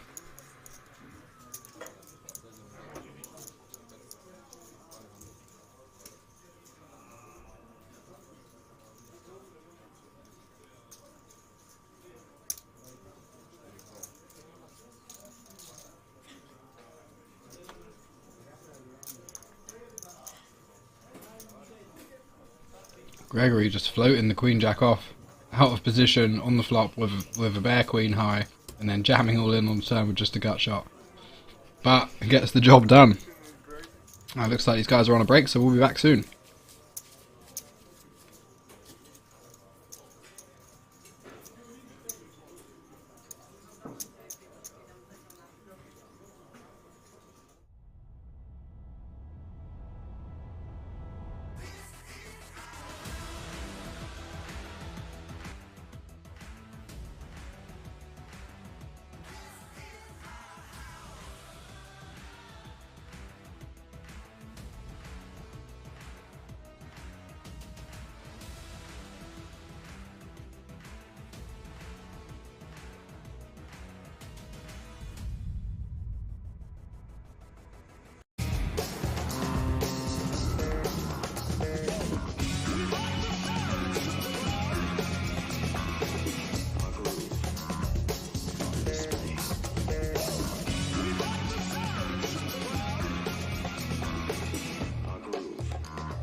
Here we go, we're back. Final six.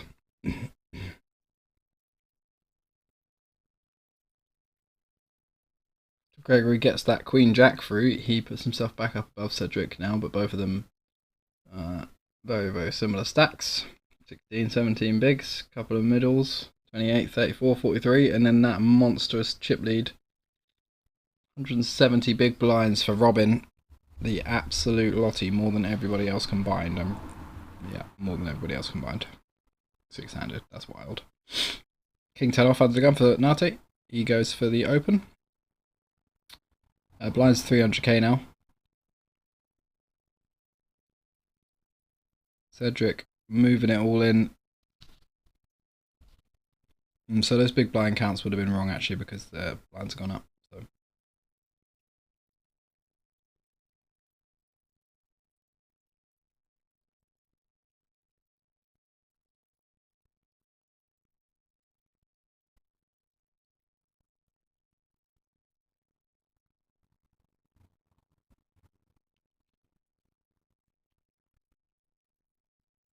I'll tell you, he does let it go.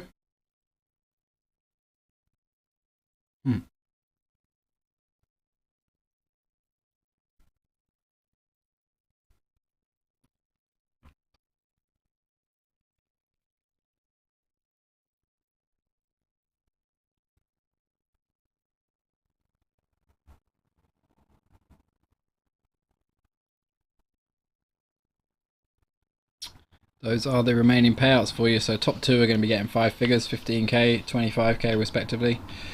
Second and first. €4,170 locked up at the moment. I think this is a €150 buy-in, so still not a bad payday. No matter what happens from now on, but obviously everybody's going to be lusting after that top prize.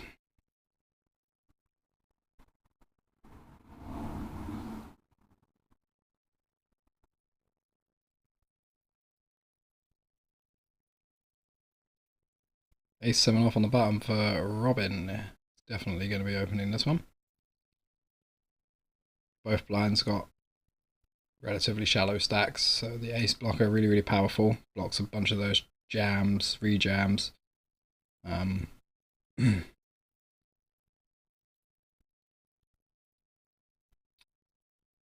obviously ahead of most defense, so it does get defended by Mate with the King Jacko. Nice hand to defend with.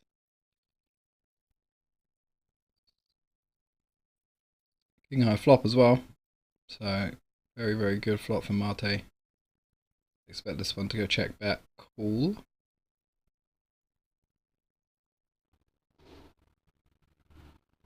King High board, the two low cards as well, really, really good for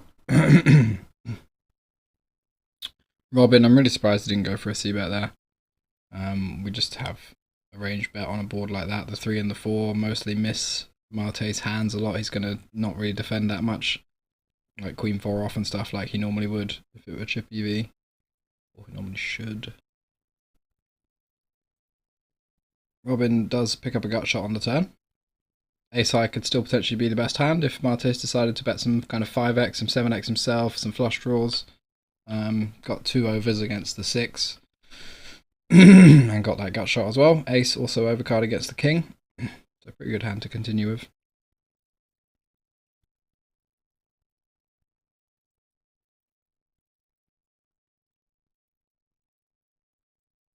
Seven on the river. So it would improve against like a 6 or something, but I don't think Mate is necessarily going for this sizing on the turn with a 6. This is mostly going to be King X or kind of straight or 2 pair.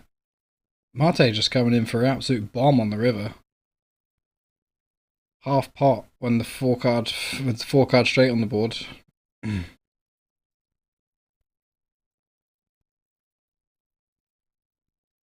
Robin pays it off, non-believer. Somehow Mate, I don't know how he's found that bet there, but well played. Gets nice chunky value.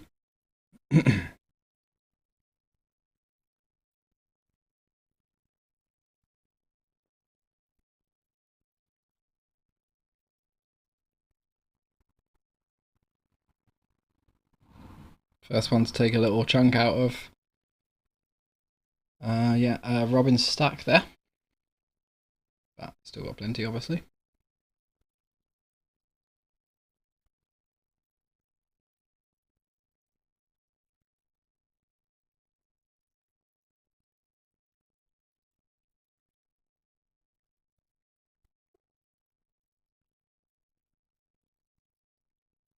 Queen 10 suited for Pavel under the gun. I think he will be opening.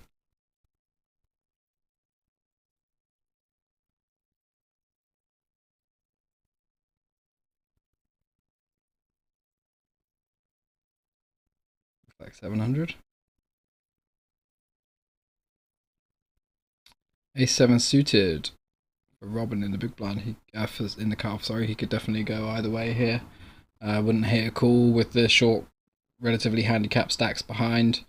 Hand plays pretty well in position. Also wouldn't mind a 3-bet. Get some better ace X offsuit to fold immediately. Get some broadways with equity to fold. Start putting pressure on a whole bunch of Pavel's range.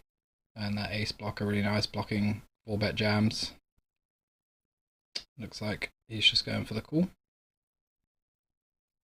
Stefan on the button with the pocket fours playing 17 bigs.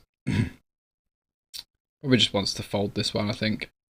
Not very good blockers for a jam, not really deep enough to set mine. And he's interested in other people colliding while he's not involved, so good disciplined fold there. Cedric in the big blind with the king 10 off, playing around 13 bigs. I think we want to fold this one as well. We're just dominated too often by one of these guys. There's so much king jack, king queen, ace king, ace queen, ace 10 in both of these ranges. So I think this hand is just dominated way too often. It's not going to play well multi-way at this kind of stat depth. As it happens, he does actually have Pavel dominated and is not dominated by anybody.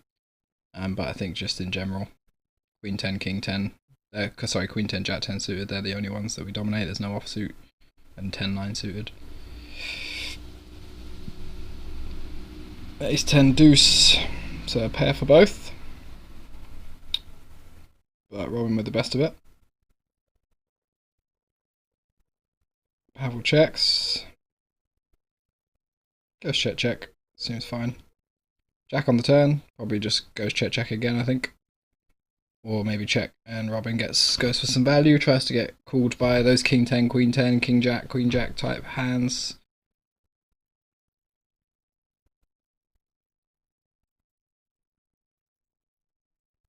Pavel going for another bet. There's not really any merit to this bet. We're effectively bluffing because like we don't get value from anything worse. We're just trying to. He's just trying to get like cheap showdown. But when you end up doing these very small blocker bets, and it just makes your range and your hand look like what they are, and you make it very easy for your opponent to just put a bit of money in and win the hand. Like he just calls with an ace, calls with a jack, wins the hand because he's not going to bet the river with Queen 10. So you just allow a jack. You just inflate the pot slightly against a jack or an ace for no reason. Ace on the river completes the backdoor flush draw, but against this line, Robin's going to be super comfortable that he has the best hand.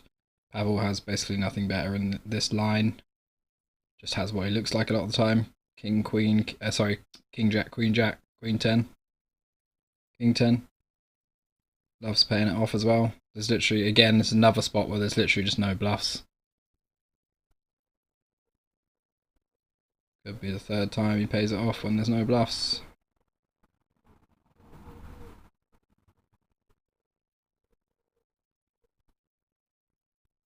Even the backdoor flush got there. The only thing that's missed is front door diamonds, like 8-9 of diamonds, 7-8 of diamonds, 7-6 diamonds specifically. Those hands have to have called free. Or a 10 that's trying to get you off a chop. Like Queen 10. I mean, King 10 is value against our hand, but he's not value betting King 10 on the river. There's just no bluffs here. There's absolutely none.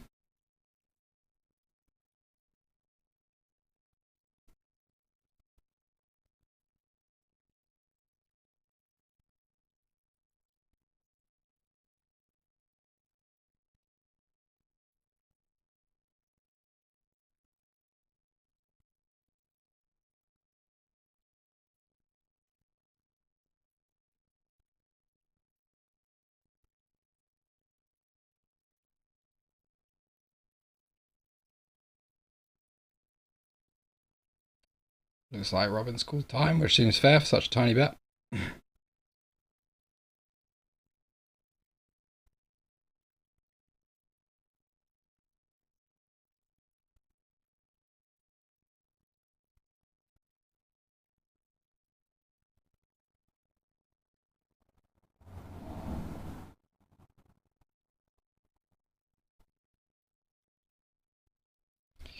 This is a trivial fold, really, honestly. I know, I mean, I've said it already, but yeah. We literally don't beat anything. Don't hardly even chop. Like, we never chop. We don't beat anything. There's so many value combos. There are no bluff combos. There are like 2. Yeah, and he's just called as well. Don't know what Pavel's up to. Just 3 payoffs now when there's just not been any bluffs whatsoever. Like if you're just really leaking money into the game at a fast rate if you just pay off these spots all the time. Big time. A couple of them weren't particularly complex. Like the Queen Jack, there are literally 0 hands that you beat. The 9s, was it 9s? What did he have? 9s on a... Oh yeah, 9s on the Ace Queen run out. Like again, there was like 2 or 3 combos of bluffs in here. There's like 1, 2 combos of bluffs. You just with chasing these really non-existent bluffs with very marginal hands that and not only are there few bluffs, but there are like tons of value combos to choose from on every on all 3 boards, all 3 hands. There's been so many value combos for the other player to have. So it's interesting to see players that you've played against, but whole cards up. Like I've played some interesting hands against him in the past, and it was the same. Like I had the same read, to be honest. Just clicky, loves, I don't know, just a feel player, you know, playing off of emotion almost. Thinks people are just bluffing way more than they really are. It's just everything's like a clicking war and a leveling game when really there are very few levels involved in the hand. 6-4 suited for for Cedric in the small blind. Gregory limped under the gun with Queen 9 off. No idea why you look at Queen 9 off under the gun 6-handed at a final table and just go, I should limp this hand. I've got 11 bigs, I should limp. I just don't get it at all, I really don't. 8-6-5 flop, all spades. Very connected. Pretty static board. Other than spades, obviously. Ooh, spades and pair on the board. Cedric picking up trips on the turn. He's going to be pretty confident. Once Gregory doesn't bet the flop, that he doesn't have any kind of overpairs or flushes or anything like that, so 6 should be the nuts. Obviously, Pavel could have something better in the big blind that naturally checks the flop, and then it's just yet to act on the turn, but he gets out of the way. He's going to play pretty honest versus that bet, I think, because the small blind's range is also full of loads of strong hands, because he's just over-limped, effectively.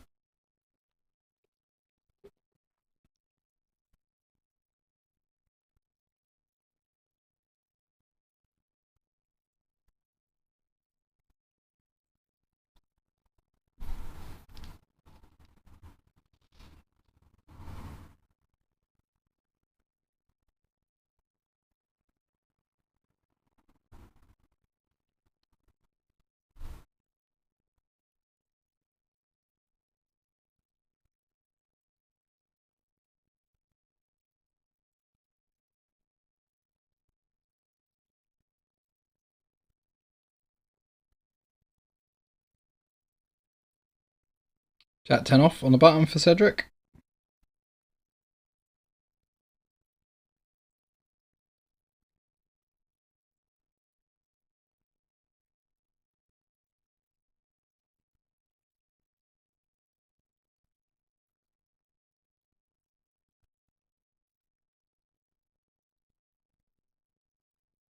Pavel just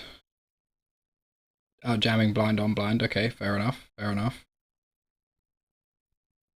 I don't think we have the chips to be jamming a hand like 8-5 off against somebody who we perceive to be passive, though. Like, it's okay if you're a chip leader, that's one thing, but when you only cover by a few big blinds, it's different. Versus passive players, these 8-5 suiteds, you can just realise equity out of position for really cheap by just calling. So, a bit of a blunder here, or big blunder, to be honest. Pavel really, yeah, I don't know.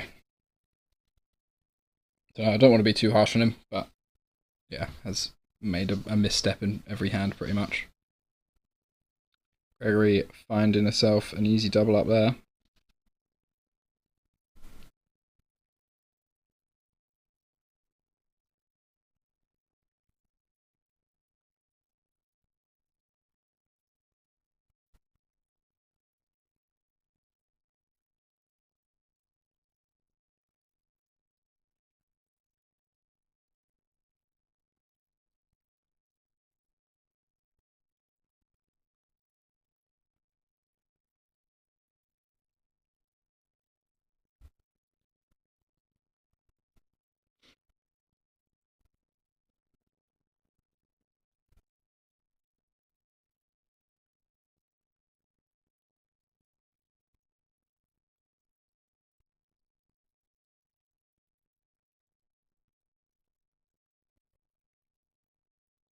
The chip counts there, so Robin has lost a couple of pots, but obviously still an absolutely commanding chip lead.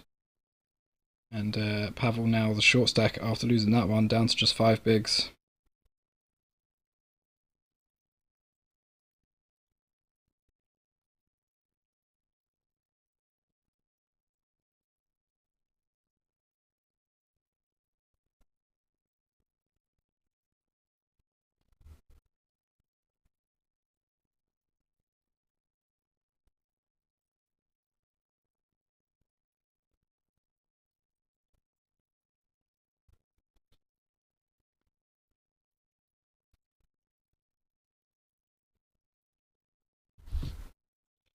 Ace King for Pavel, decent one to find for 5 bigs.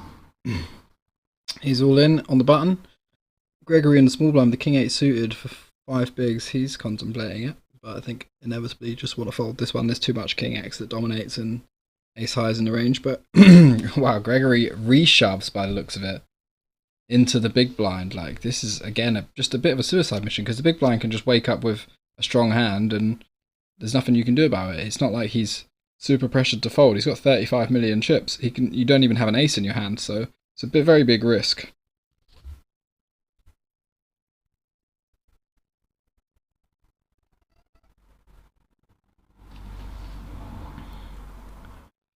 Ten-six deuce rainbow flop.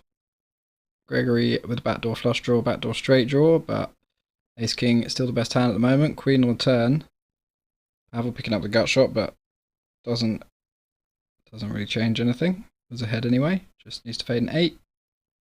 Does, and he will double up back to 12 big blinds, so a little bit of a lifeline.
Ace 8 off under the gun for Mate, just goes for the 3.3x up to, bumps it up to 1 million.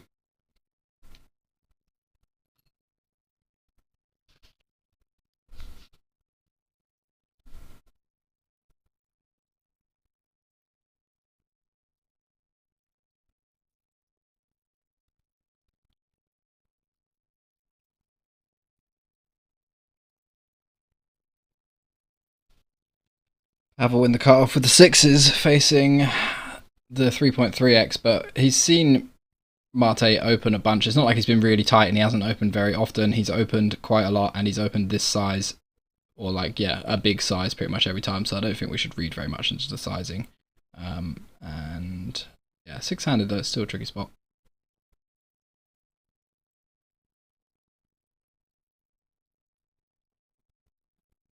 but I assume you don't have that much fold equity, so it makes it less appealing.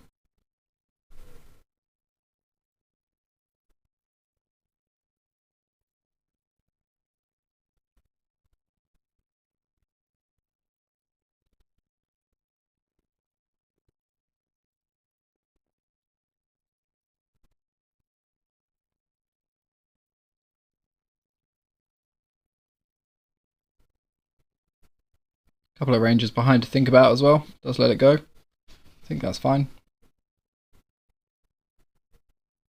King Queen off in the small blind for Robin facing this big open. But again, same thing, like we've seen him open a few times and we've seen him use a big size every time, so I don't think we should be reading too much into it. King Queen still pretty strong. So I might see a call here, call or fold.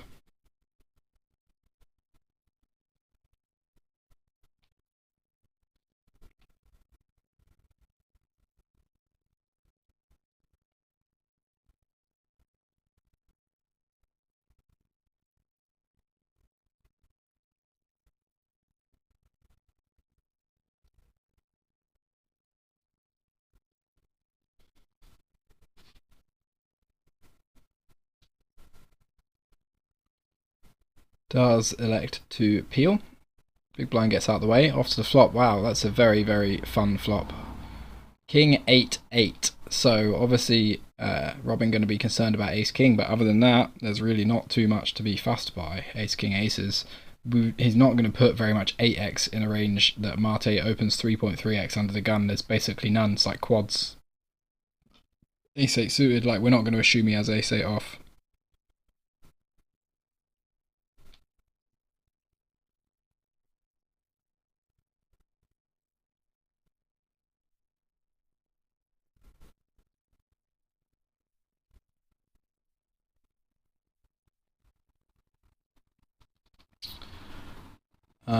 And yeah, Mate just sizing up on the flop, going for the jugular. Shoves the turn when the flush competes.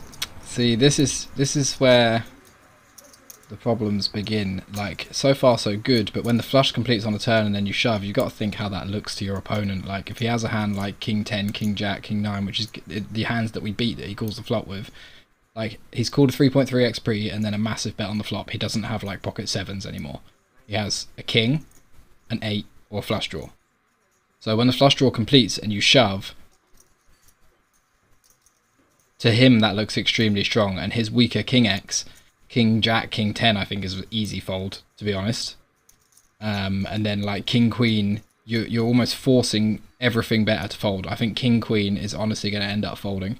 You're literally forcing good hands to fold and just missing out on tons of value. You're basically like praying he doesn't have a flush, shoving, and then when you don't get snapped you're happy, but you shouldn't be happy at all. You should be really disappointed that you're potentially letting him fold a hand as good as this, where if we'd have played this hand differently you could get yourself a double up without too much.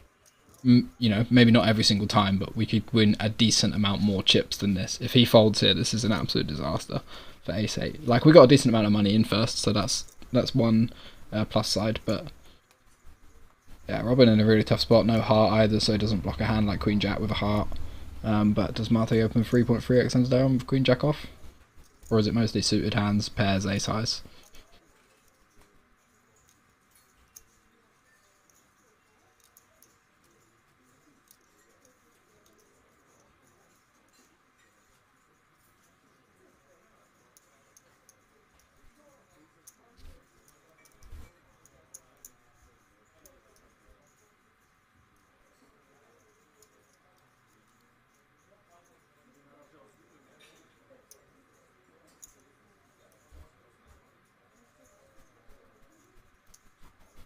Yeah, Robin's still in the tank, not sure what to do.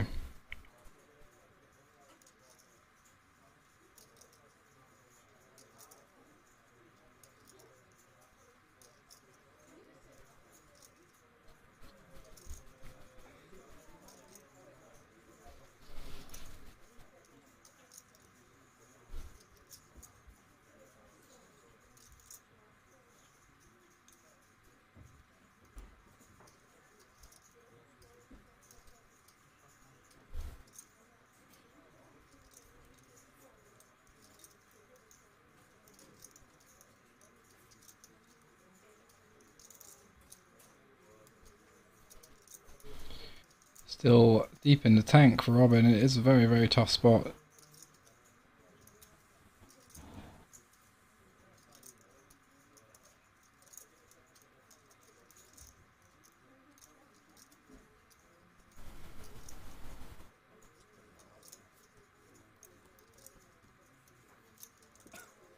Does make a very, very nice fold. Well played, Robin. Mate absolutely steaming it though, up to 15 million. Only person to really make much headway at this final table. It's really just been Robin going from 20 mil to about 35 mil. Everybody else is kind of chilling on the same stacks. Nobody's really got much, apart from Mate. Putting his foot down and getting the job done. I've got a few short stacks brimming now, so Mate right there in the middle should defend his position, but we know he likes to tangle, so we won't necessarily see that happen. But now it's a fight to not bust between those 16, 15, 12, 11 big blind stacks.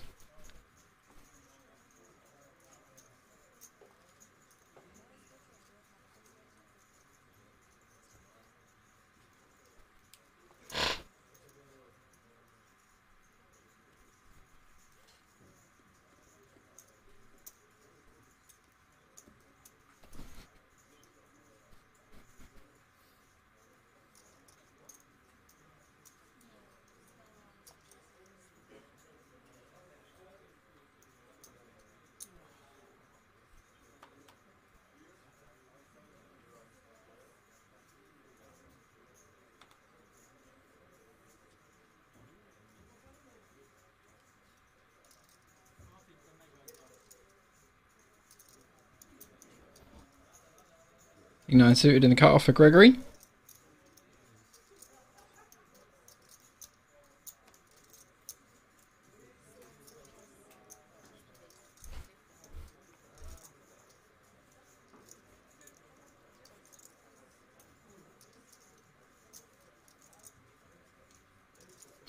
Gets it through. Adds a few much needed chips to his stack.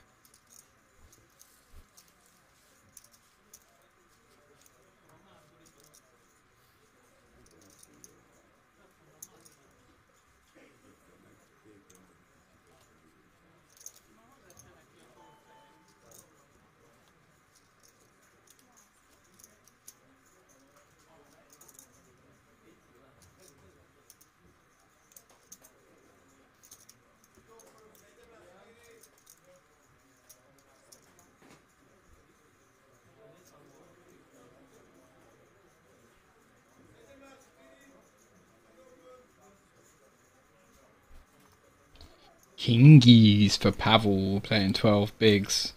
Definitely want to just go for the raise here. We don't want to be shoving. And you just miss way too much value with a hand this strong. So I just go for the min raise.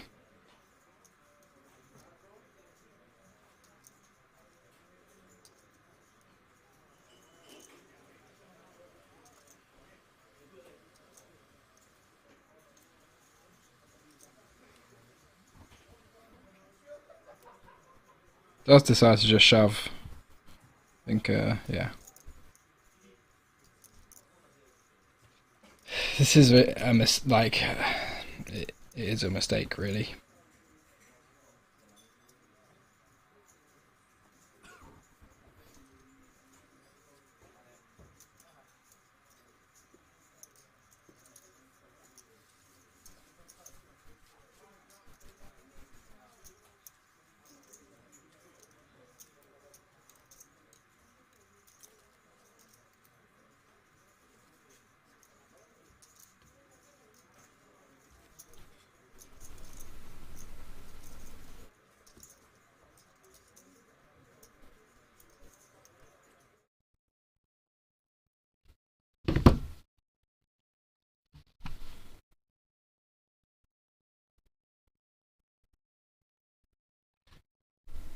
Jack 6 off for Gregory.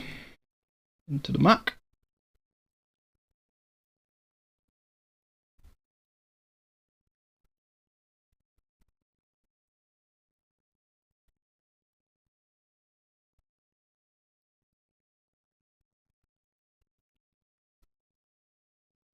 Ace 2 soft for Mate on the button, he's going to open.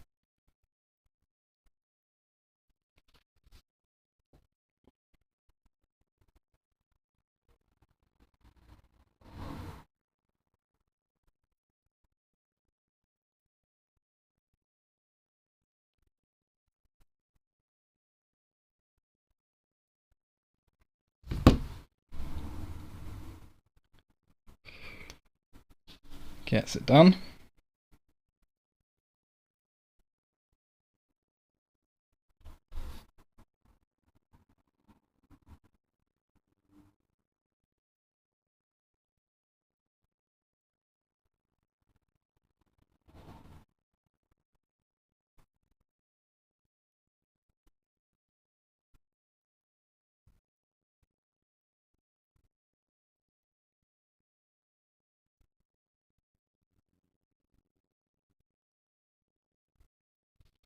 Ace King suited for our chip leader.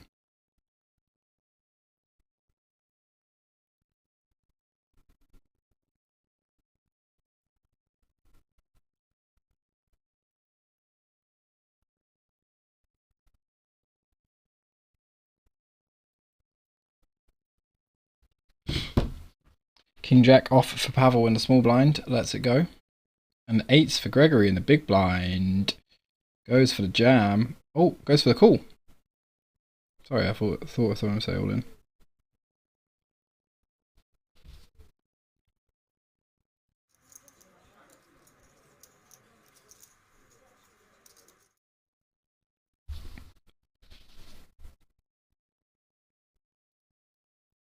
I think Gregory could go for a shove there. I don't think appeal is terrible. Playing like 18, 17, 18 bigs, it's kind of awkward to get called, but 8s is very, very strong hand, and the chip leader should be opening really wide. So just hoovering up those chips pre-flop with a good hand is probably the preferable play. I would have got snapped off here, but so far that wouldn't be a bad thing. You'd just be having to fade a couple of outs on the river for a double up.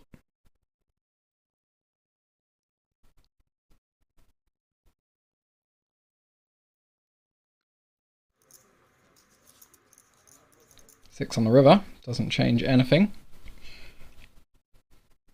Gregory just shoving 8s on the river as like a bluff, I guess. I don't know, what, trying to get a jack to fold or what? He does have some very curious plays in his arsenal. Just bluffing strange hands at strange times, but again, manages to dodge anything too serious and takes another pot. So he's going to be up to about 8.5 million now. Robin looking extremely like frustrated for somebody who's got a massive chip lead six-handed in a tournament with like 200 buy-ins for first. So probably needs to take a couple of deep breaths and reset himself. Like he's just lost a couple of pots and potentially letting it get to him. But a huge part of being a good poker player, winning poker tournaments, is having the mindset to deal with adversity, because it can come at any time. It could come repeatedly. It can come at when you're least expecting it, when you feel like things are going your way the most. You could just get cut down at any minute. Just because you feel like, you know, you've got some momentum at one time doesn't mean you're going to win this tournament. He can come 6th. It's happened. It happens not even as infrequently as you might like to think from this position. You come 6th, you come 5th. Like, you gotta just take everything on the chin as it happens. Say, okay, board ran out of that. Okay, cool. Next hand. Doesn't matter. Did I do what I was supposed to do? Yes or no?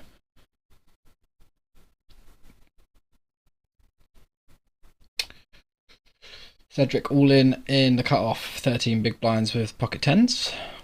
Again, probably just a little bit strong. I don't like this. Don't mind this as much as the kings. Like jamming kings is a much bigger blunder than jamming these 10s, because 10s don't mind getting like queen jack off to fold, whereas kings, it's a disaster if queen jack off folds when it would have potentially v-pipped. Like if the big blind has queen jack off and would have called an open, then that's a big mistake, whereas with 10s we don't mind that much.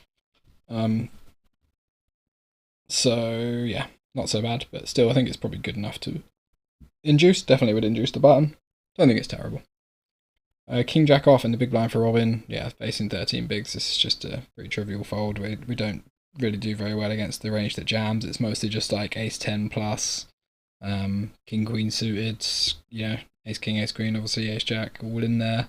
Sometimes queen jack suited or whatever, but who cares? And then pairs, which we're just flipping against. So we need to dominate more stuff. King queen we'll probably call because we dominate a little bit more. We've got a bit more equity against more pairs.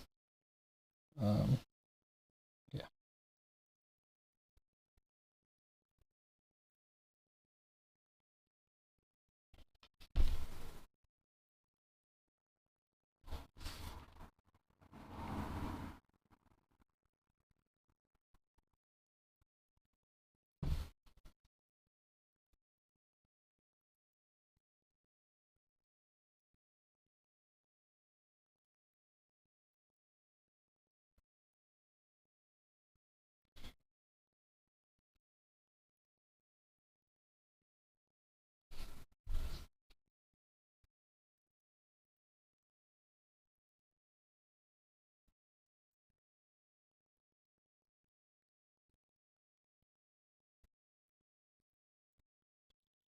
Pocket deuces for Cedric.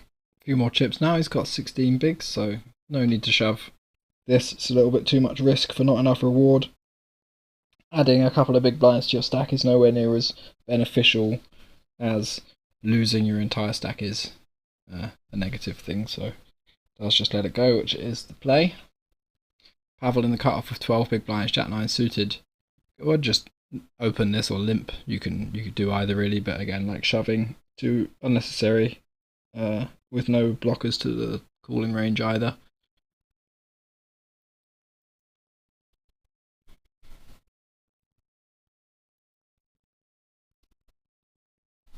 Goes for the shove, yeah, into 3 ranges. This is just a little bit much.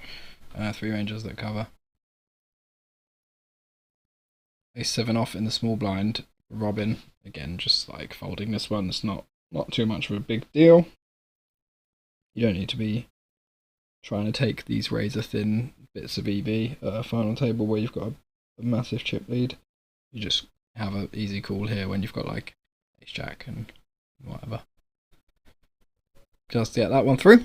Chips up a little bit, up to 4.2 mil, 14 big blinds, so still a few shorties. Gregory 7 million, Pavel got about 4.5 million, Cedric got about the same, 4.5 million. Stefan, he's got what, 4 million, a bit less. So yeah, we still got some shorties.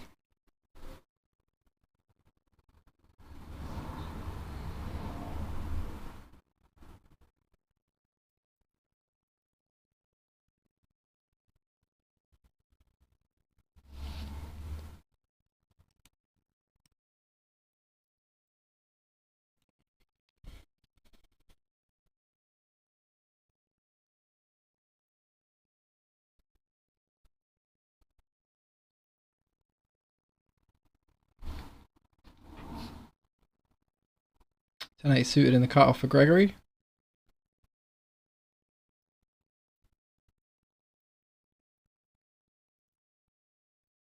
Looks like he's gonna come for an open.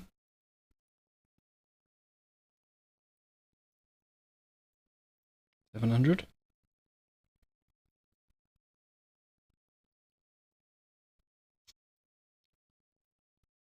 Ooh, Mate with queens in the big blind. Playing what, 21 big blinds effective.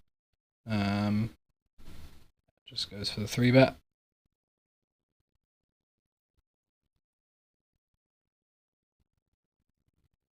Gets it done.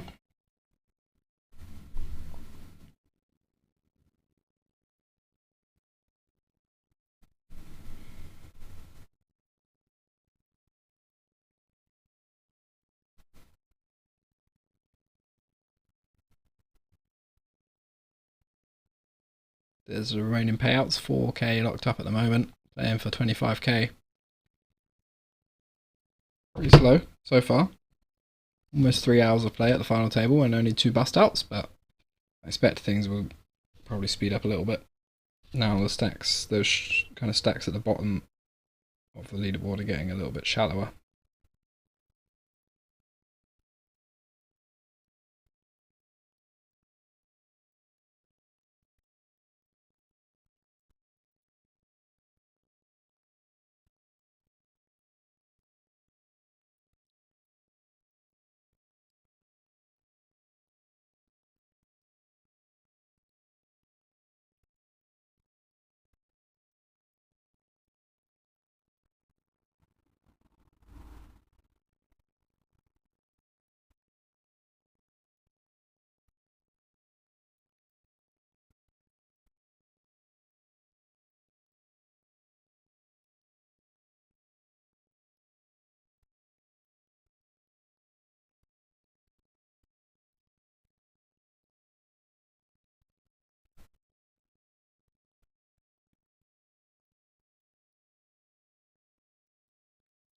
Queen jack off on the button for Stefan.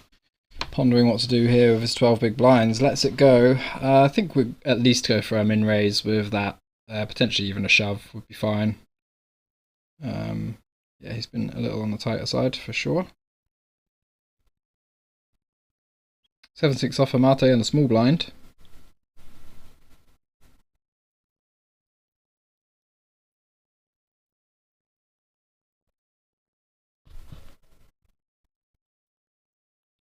goes for the open, 650 and gets it through.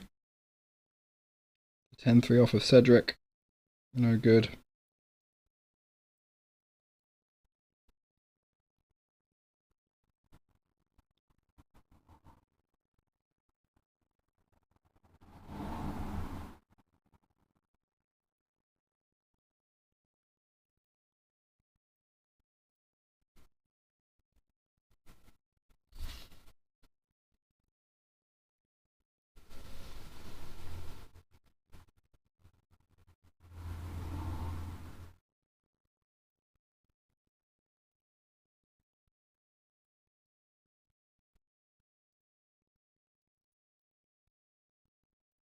Just stumbled across the chip leader Robin's Instagram page.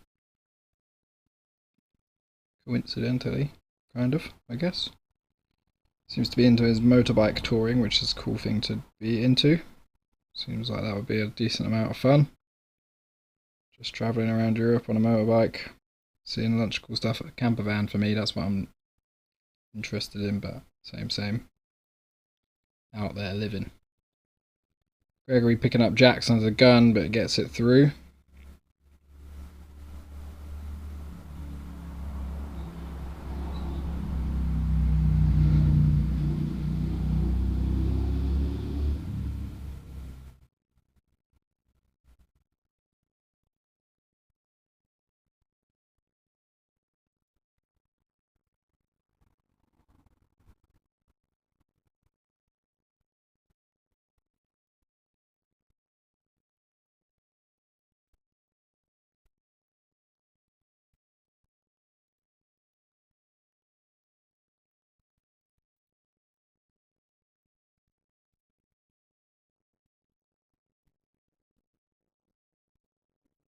King 5 off under the gun for Robin, going to be folding.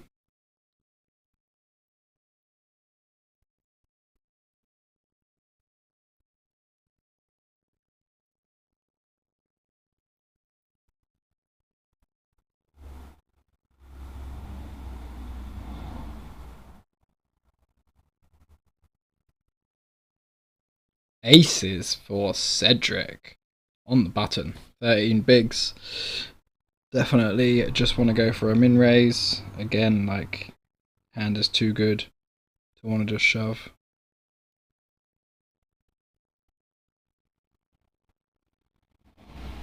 Fours and a small blind for Pavel. He could definitely go for a rejam here. 12 big blinds. Probably going to think he has some fold equity against a button open.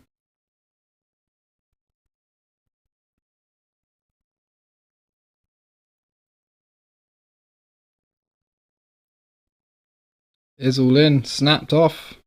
Going to see the bad news. And without a 4, we could be down to 5. Pavel needs to hit a 4 to stay alive.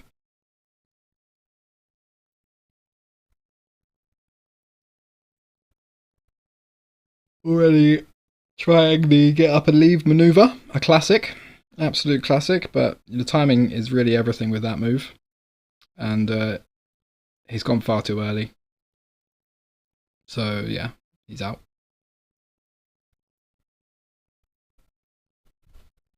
This is way too early. Premature stand up and leave. You gotta be waiting for like the turn. You know, the gap, the delay between the turn and the river is when you get up and start leaving your chair. This is premature stand upery.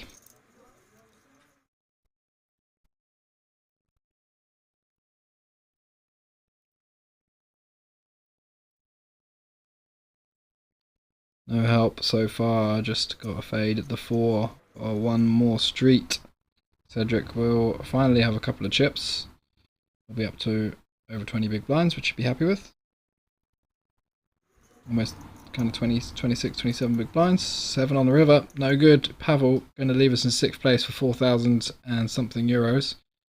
Just over 4,070, something like that, 4,170. GG, sir.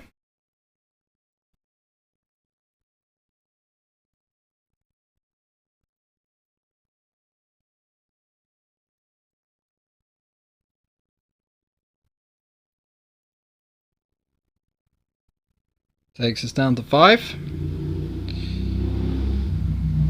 Robin still chip lead and Marte in second there. And I think Cedric probably up into third place now after that pot.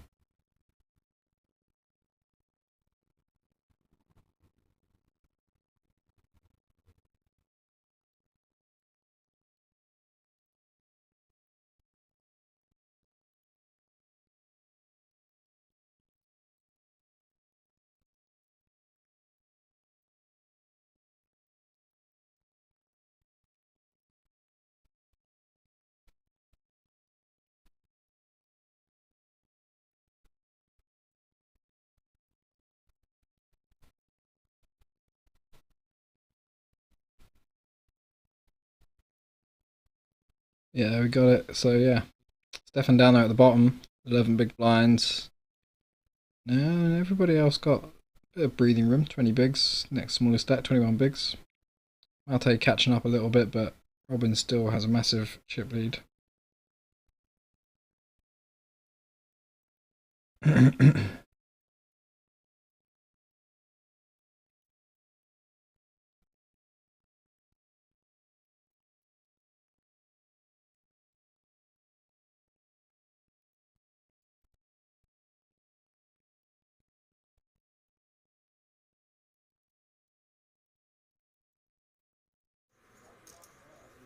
King Queen off for Marte in the hijack. He's going to be opening.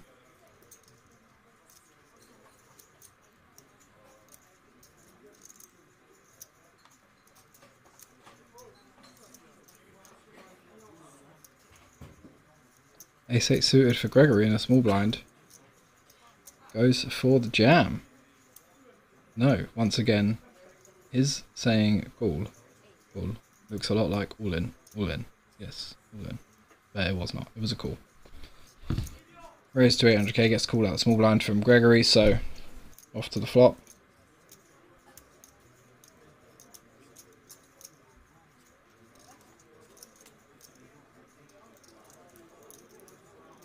Interesting one. Interesting one. Second pair for Gregory with the backdoor flush draw on top pair.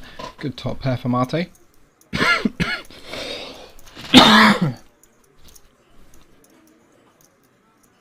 It's like about 1.4 million. Another chunky bet. He likes to go for it, does Marte.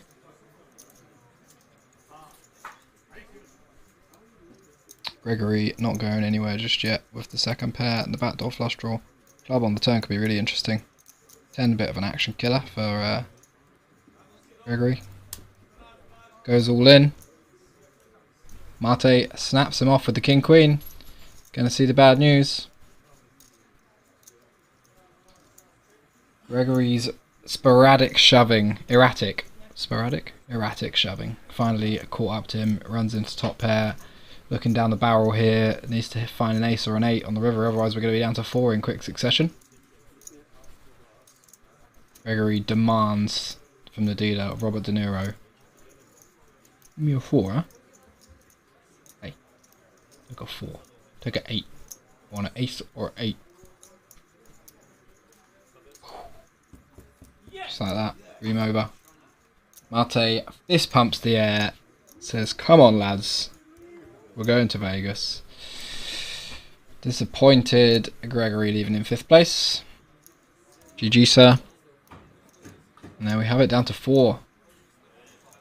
So Stefan going to be pretty happy with that. Ladders up a few spots. He's been quiet this final table, but it's paid off for him. Marte building himself a nice stack. He's going to be definitely very close to Robin's stack now after winning a couple of those big pots. What's that? 2, 4, 6, 8, 10, 12, 17, 18.5. Yeah, got well over 20 million. We've got 24 million. There's 27 million, so very, very close now. So, yeah. But Robin still with the chip lead. Hasn't relinquished it once. Had a massive chip lead coming into the final table. It's not so big anymore, but still very, very big. Look at those 2 short stacks, 8 bigs, 20 bigs, like we've got them covered a few times over. So Stefan next up on the chopping block, unless he can potentially spin it up. Cedric done a nice job as well, laddering up to a 3rd place now. 4 people left. Very good. So one of our previous Banco winners or deep runners, Gregory, out in 5th. Mate only one in to defend the Banco multiple winner crown. Well, I think he actually got 2nd in the Masters and he only had done 1 win, so...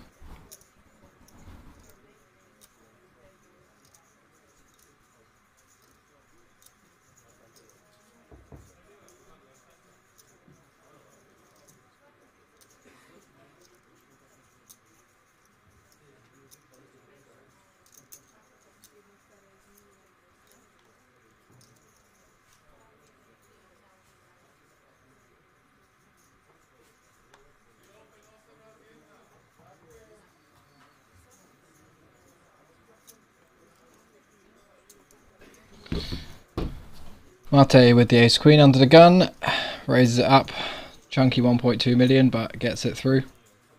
Inevitably going to happen a lot when you go for these big sizes. People are just going to fold more, but not necessarily a good thing because you're going to have a good hand some of the time. Like ace queen, pretty strong hand. Wouldn't mind playing a board with that kind of hand, but Mate just on a mission.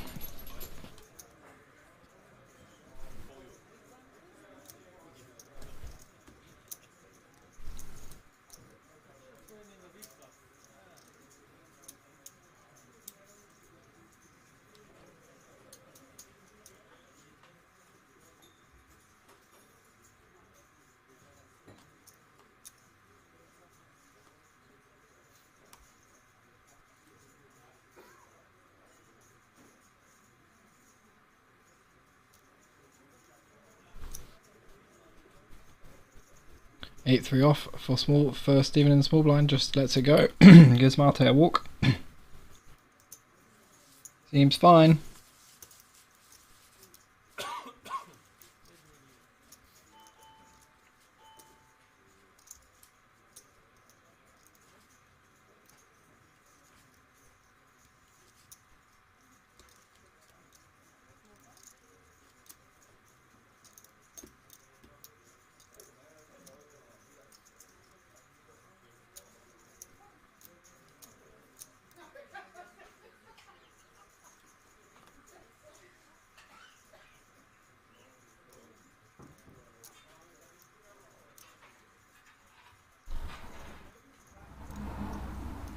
Nine 7 off for Robin under the gun.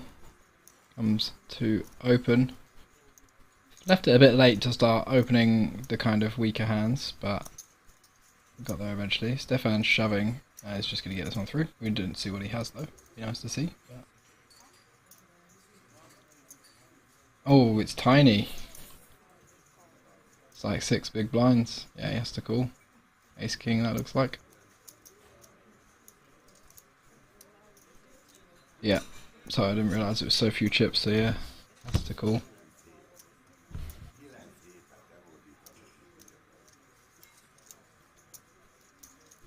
Stefan needs to fade 9 or a 7.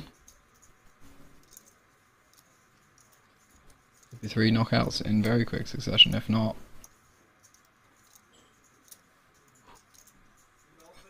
Pretty safe flop. Couple of, like, a bit of a backdoor straight draw. Obviously a 9 and a 7 still live.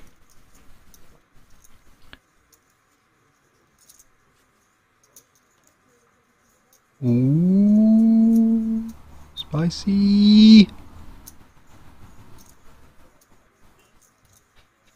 Robin picking up the open ender. Stefan doesn't like it, he's giving it a big stare. Oof! Bang! 10 ball on the river. Robin scoops that one. Stefan does not find a double up, and suddenly we're down to 3. No time at all. Cedric, now the short stack, playing around 20 big blinds, 24 big blinds or something like that. Robin still holding the chip lead, but Mate also got a nice big stack himself, so looks like we'll be headed for those two heads up, unless Cedric can go on a nice spin here 3-handed, but things move fast 3-handed. You pay in the blinds once every 60% of the hands, 66% of the hands you're in the blind, so in position once and all bit.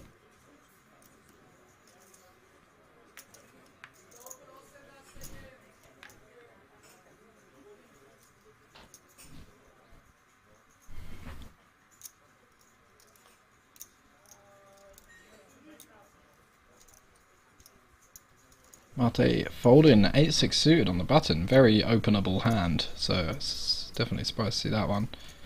Cedric finds the ace-10 off in the small blind. I think we want to go for a limp jam with this hand. Blind's 200k, 400k now. So we're playing 18 big blinds. But then Robin hasn't been super aggressive pre-flop, so I don't mind going for the raise as well. We can obviously call versus a jam.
Eight-5 off for Cedric. This one I'm fine with folding, but 8-6 suited is a much stronger hand.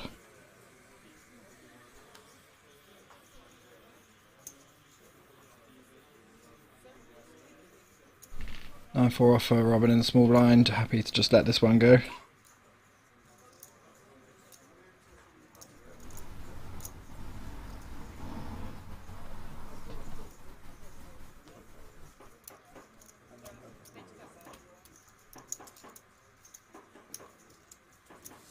Does just let it go, and Mate had him absolutely crushed there in the big blind.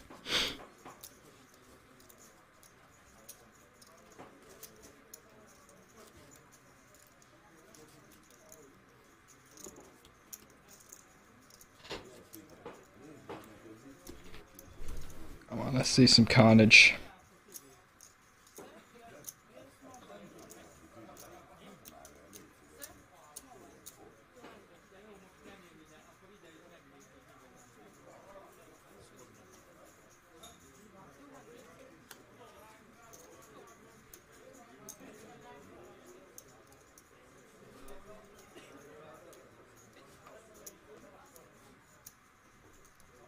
Lim 5 off for Mate in the small blind.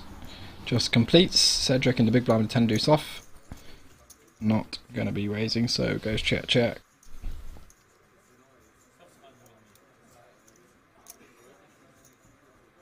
on the flop. Cedric with the bottom pair. Head for now. King on a turn. Mate going to go for the stab.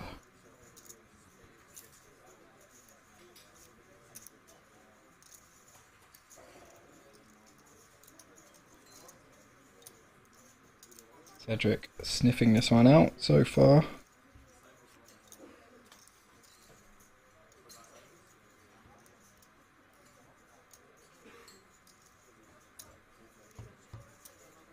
Check on the river. Cedric going to win this one. With deuce. Nicely done.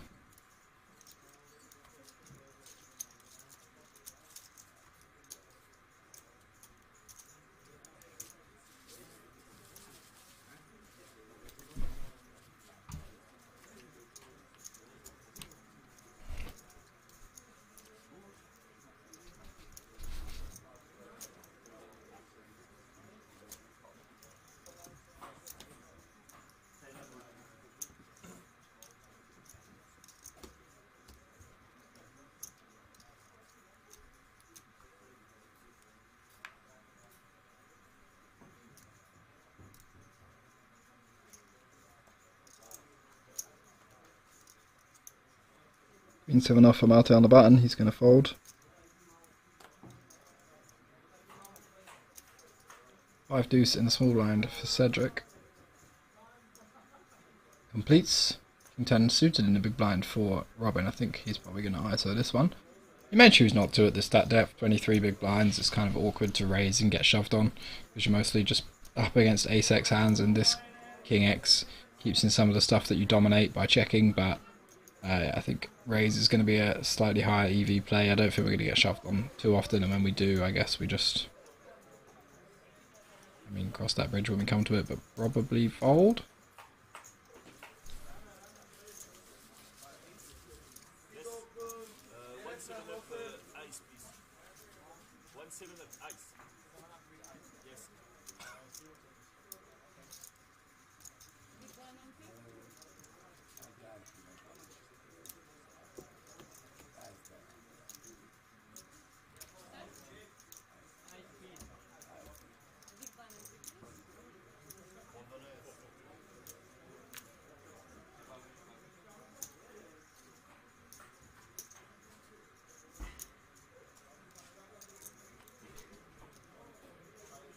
Ace-6 off for Cedric on the button, lets it go. Yeah, chipped up a little bit.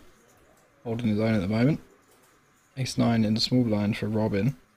Kind of awkward being so deep with Mate.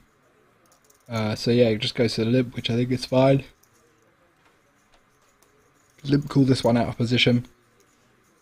I don't want to raise and play a 3-bet pot with a hand like Ace-9. It's kind of bordering on too strong to fold against a 3-bet, so just limp and flop top 2, absolutely crush it instead. Goes to check. Knows that Mate likes to stab. Put some chips in here and there, so going for the trappy please check call. No check raise. No need. Nice, nice, nice, nice.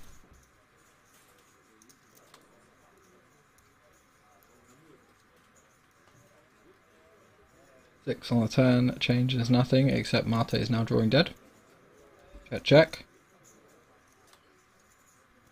Green on the river doesn't change anything. Backdoor diamond's got there, but there's not going to be much of that in Mate's range. Like, he's probably not even going to bet a 9 on the flop. So, not really any flushes in there. Jack 10 of diamonds, maybe 10-8 of diamonds, bets the turn. 8-5 of diamonds, bets turn. 4-5 of diamonds, probably bets turn.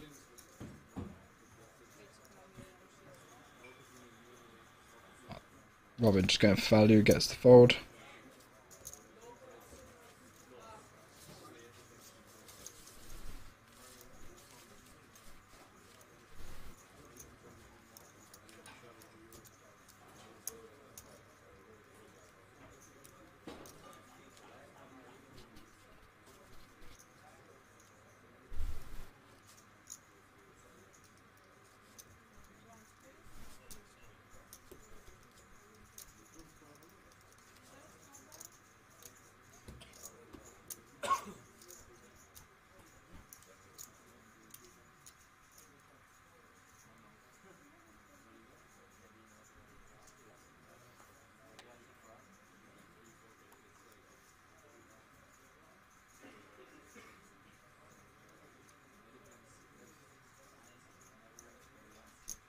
Ace-6 off on the button for Robin, going to be raising, makes it 1.1 million.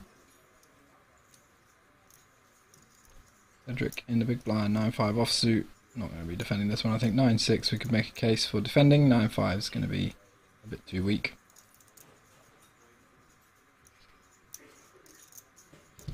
Just let it go.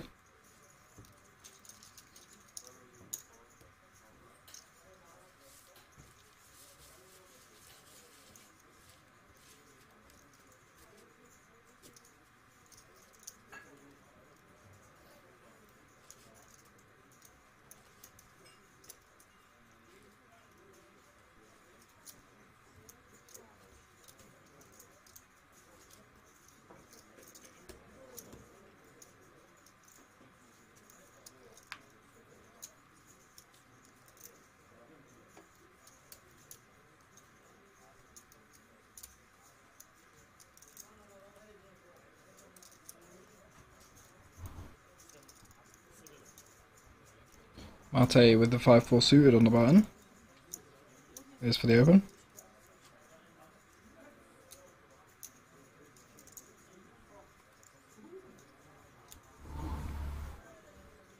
Six-4 suited in small blind for Cedric. Folded. And Robin, Queen 10 off in the big blind, should be defending this one.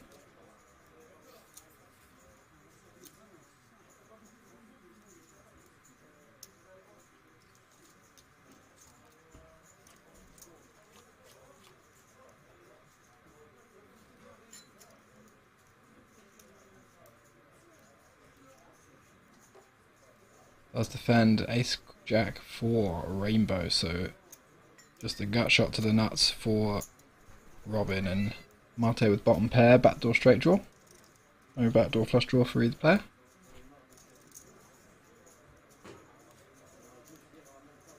Mate with the c-bet. Half pot. Robin in a tough spot facing the kind of size up. He might just elect to fold here. I don't think peeling one would be the absolute worst versus this player type. When we're nice and deep, we've got decent implied odds, but at the same time I don't think folding would be too bad either. It could go either way. There's very minimal EV and calling, and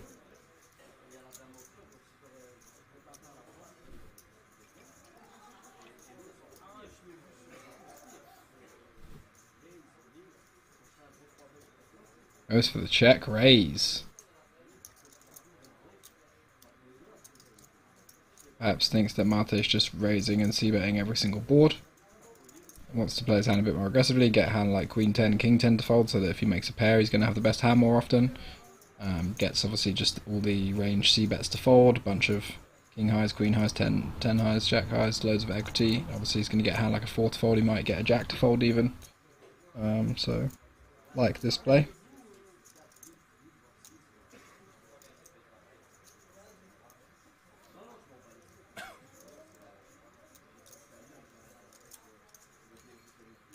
Folds. Nice play there by Robin.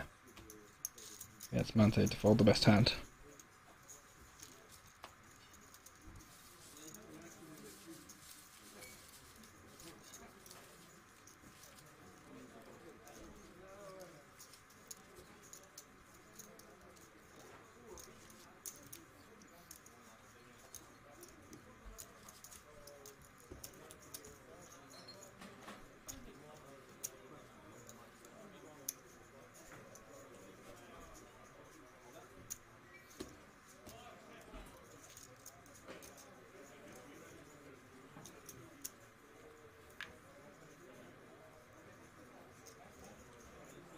There is the SpadePoker Tour main event coming up in Liechtenstein.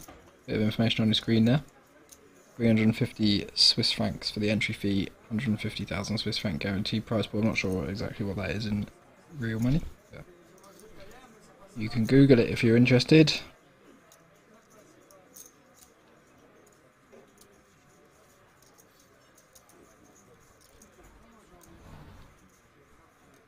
Mate in the big blind with the 10-9 suited, ISOing the limp.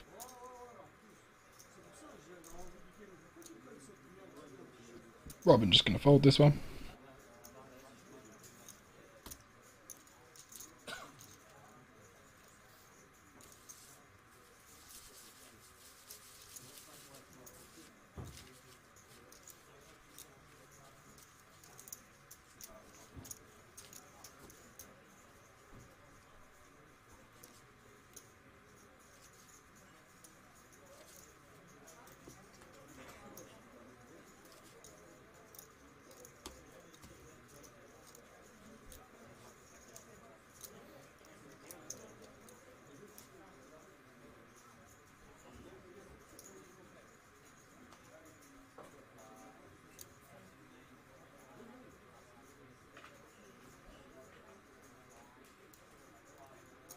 Robin on the button, hand not showing up at the moment.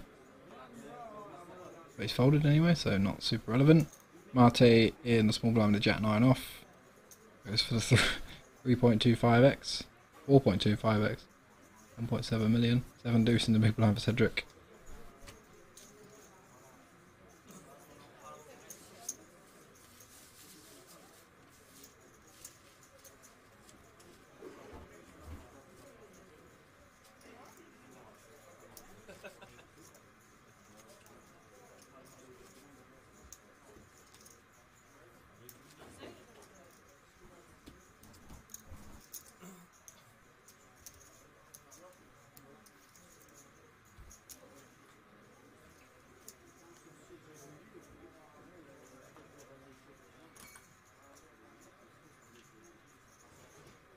And 6 off for Mate.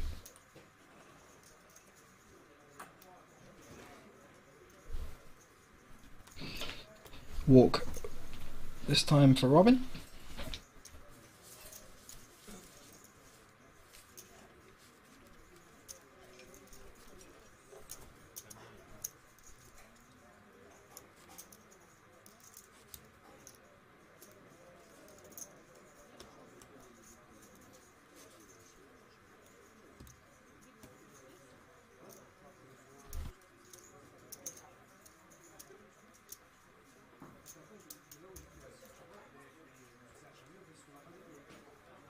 Ace King for Cedric on the button. Playing 17 big blinds, just go for the induce with this one. No reason to open jam, few too many big blinds, but he has gone for the all-in.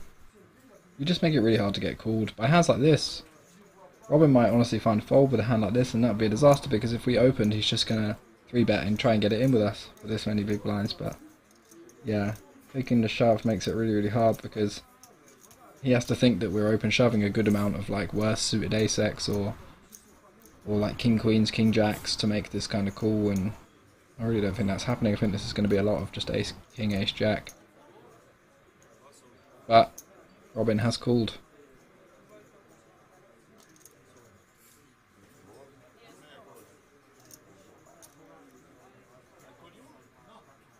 Mate gets out of the way. And Robin's going to see the bad news. Cedric in great shape for a double up here. Just needs to fade a 10, fade the clubs.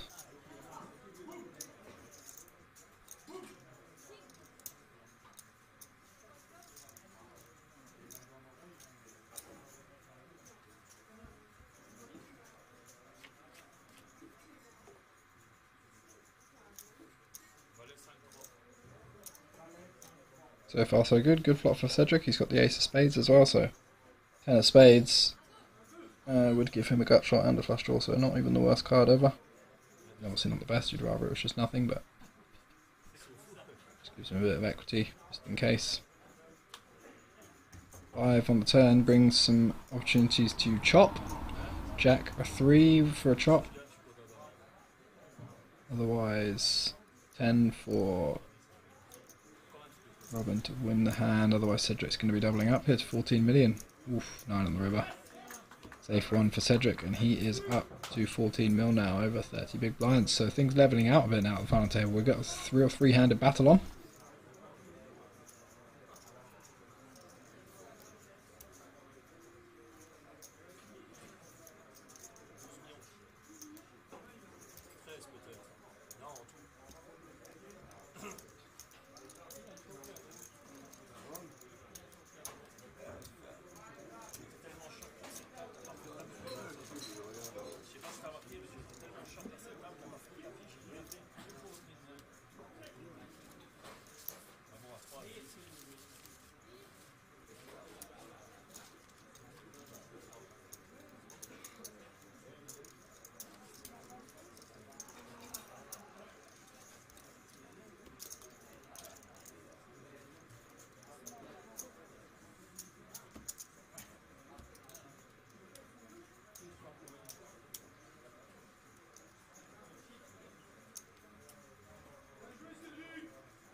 All high for Robin on the button.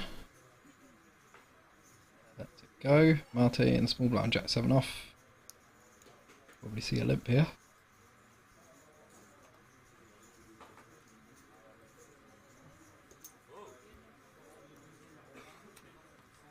Does limp. Cedric checks back the king 5 off to a flop. Got the same suits as well.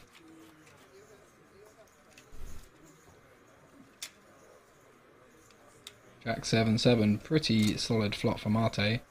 Flops the absolute joint. Cedric going for the stab as well.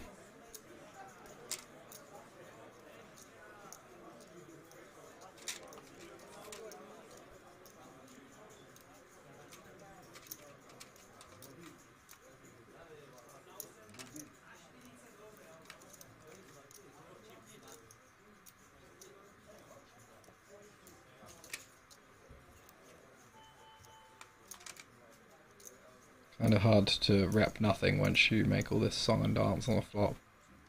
Get very vocal about it. point at the board, make a big deal out of it, and then you want to put chips in later.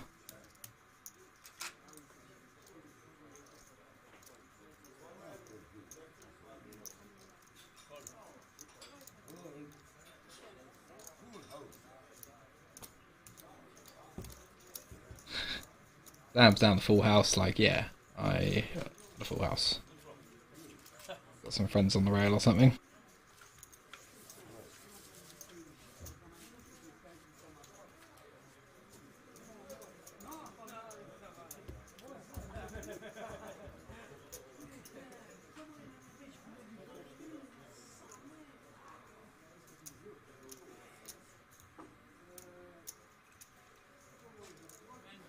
Counts there three-handed, so yeah, getting a bit closer now. Cedric 30 bigs, 55 bigs for Mate in the middle there.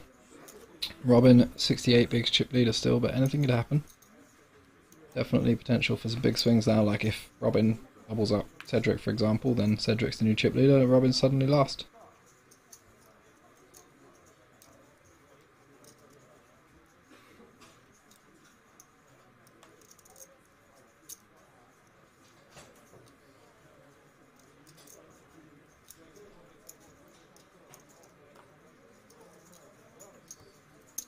King deuce a bit too good to be given a walk there. Oh, 6-4 yet. Still, yeah, probably a bit good to be given a walk as well. Should probably just complete that one, but Robin's still looking like he's a bit annoyed. Again, like, you're still chip leader, doesn't really matter. Let it go, take a deep breath.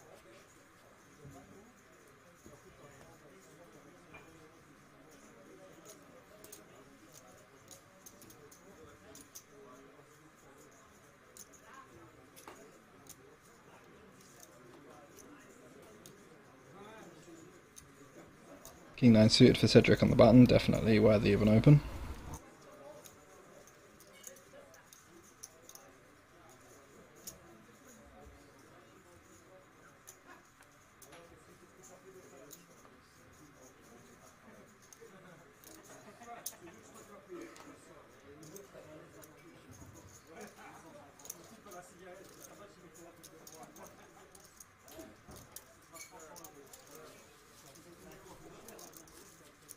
Gets it through.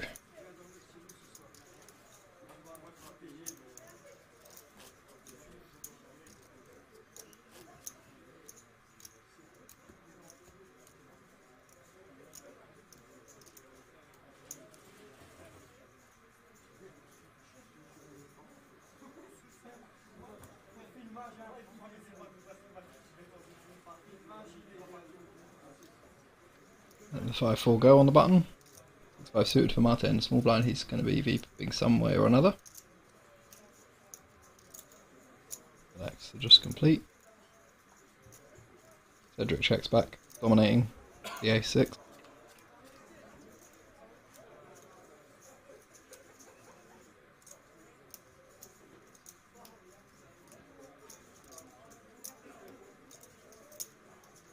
Gut shot from Mate, checks it over. Backdoor flush draw as well. Check, check. Ace-high still the best hand.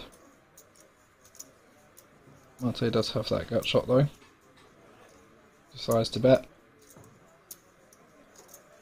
Cedric thinking about peeling one off with the ace-high. Thinks there's probably enough draws that he's ahead of. Ace and the 6 don't really block very much because we don't expect Mate to be betting a hand like ace-10 or ace-king. Playing it that passively pre-flop, so but let's just let it go.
Cedric taking another one down.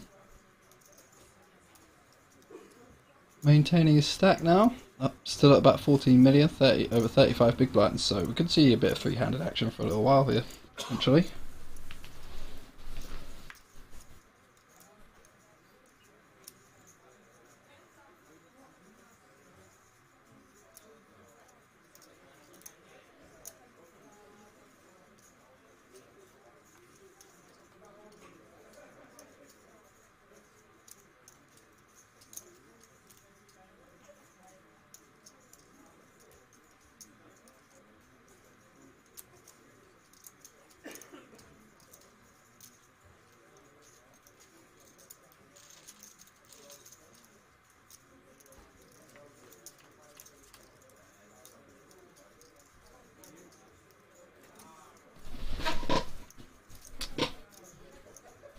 Nothing for either player on the flop. This one just going to go. Mate deciding to have a little stab with his 5 high. Seems pretty reasonable. Shouldn't be too hard to get something better to fold. Does get the king 7 to fold. Drawing closer to the chip leader, just a few million in it now, 3 million, less than 10 big blinds.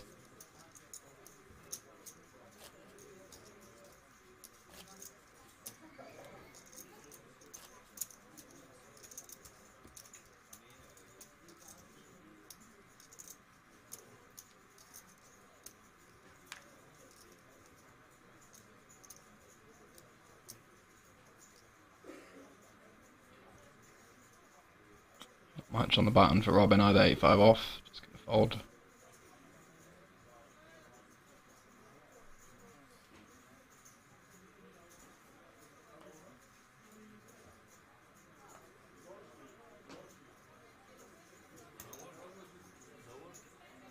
Mate limps the queen deuce. Cedric king 3. Does not elect to ISO, just checks this one back. 3 in the window. Queen on the flop though, so Mate making the best hand, top pair, and I don't think Cedric's going to be folding anytime soon with the bottom pair. Knows that Mate loves a stab, so very easy continue.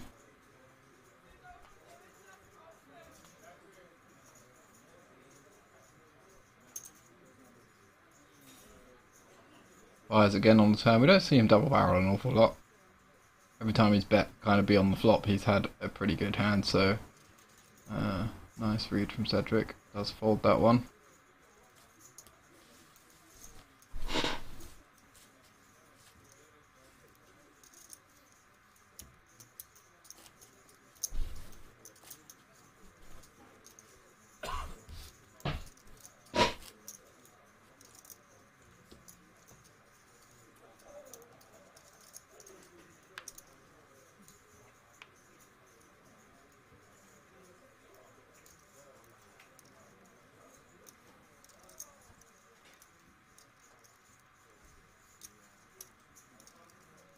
He's 10 for Mate on the button.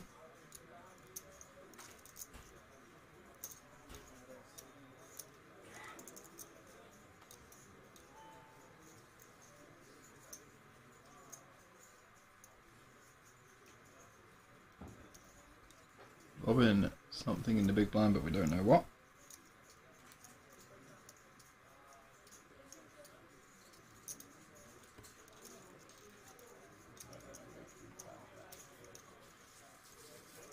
Nothing good enough to defend though.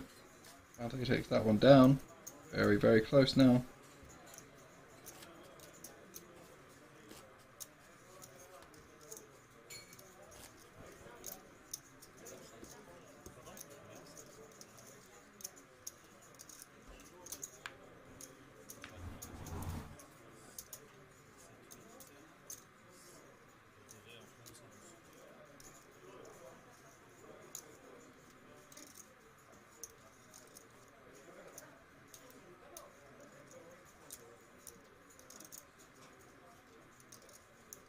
Cedric with 10-7 suited on the button.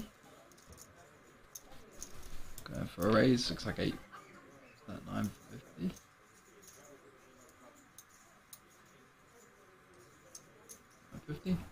the small blind, ace nut 6-4 off, just going to be a fold.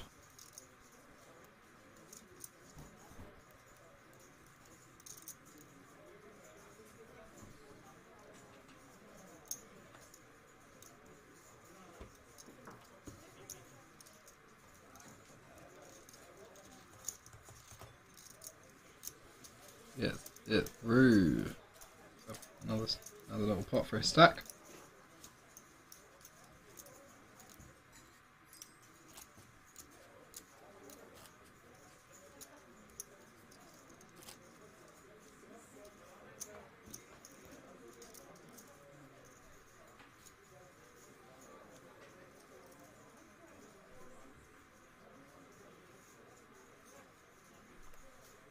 And deuce off on the button for Robin. He's had pretty rubbish distribution recently, to be fair.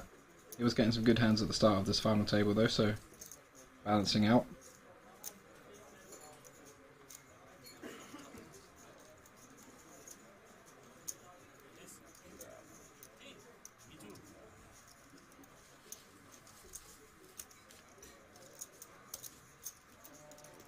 King Jack for Mate getting it done.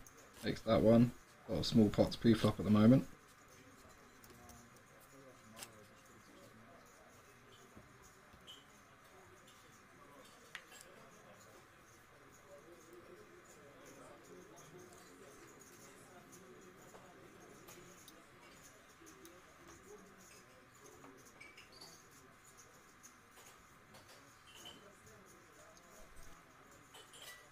Nothing. Cedric being very disciplined.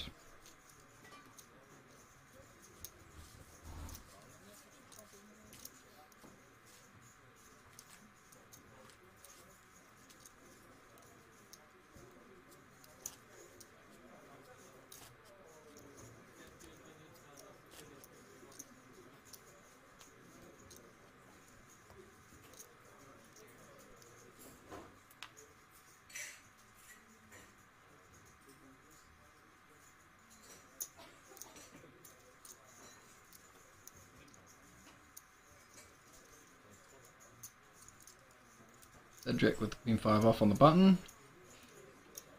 He's going to be folding if, from everything that we've seen. I mean, it's fold anyway.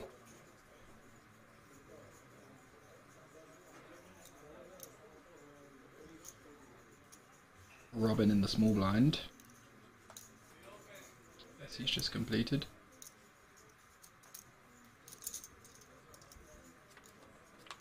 Mate with the pump fake, raise and then check.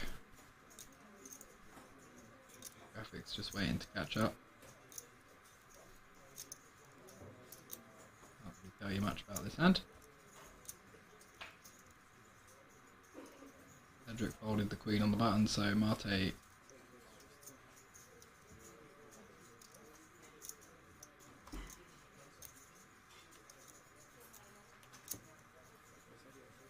not sure what happened. Robin won.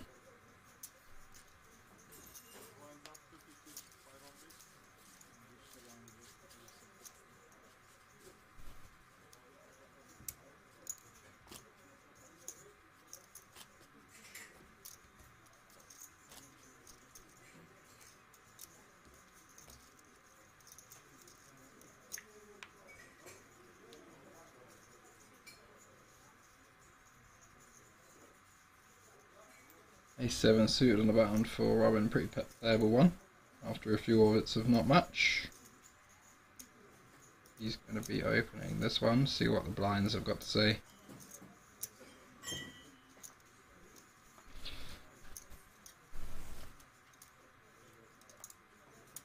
Nothing for Mate in the small blind, he's going to get out of the way. Ace in the big blind for Cedric, so we should see a defend here. Ace-high flop could be fun.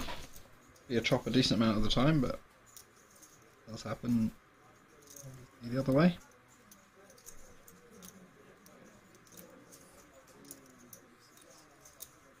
Does call off to flop, hopefully ace high.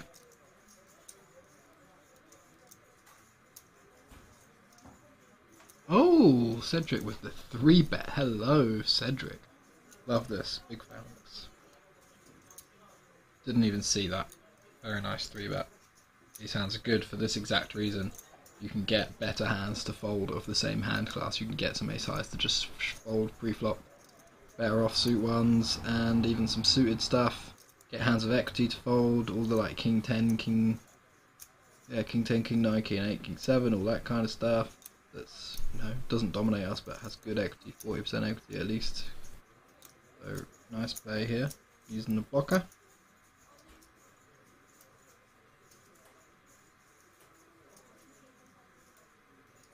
Non-believer. Robin calls. Also a fan of suited aces are one of the first kind of hand classes we're going to want to peel versus this.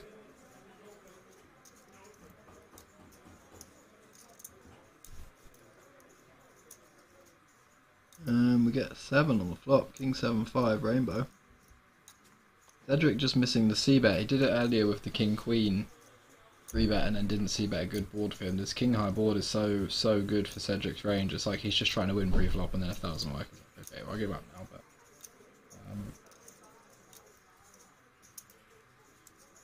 yeah, had a chance there.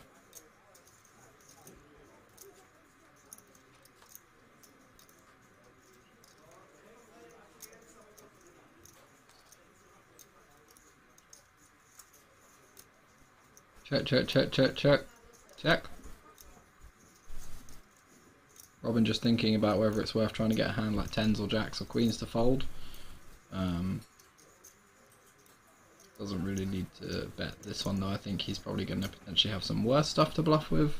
But then maybe this is actually best because he doesn't block those. If he has a hand like queen 10 or something, then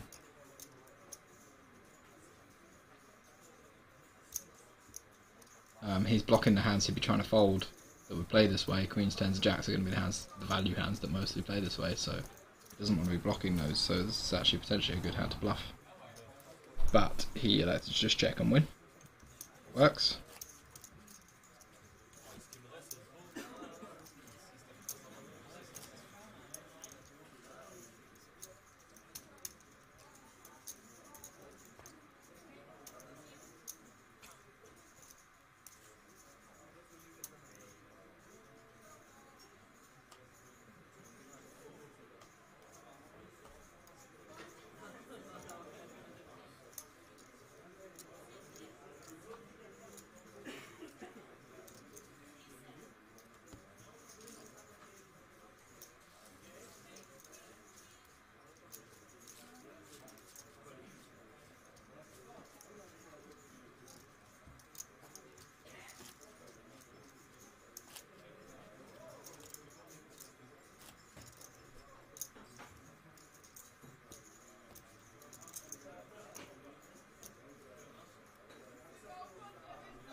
Seven deuce for Cedric, no good. Robin with the ace-8 off in the small blind. We saw him limp the ace-9 earlier, so I imagine he's going to go for the same approach with this hand, very, very similar.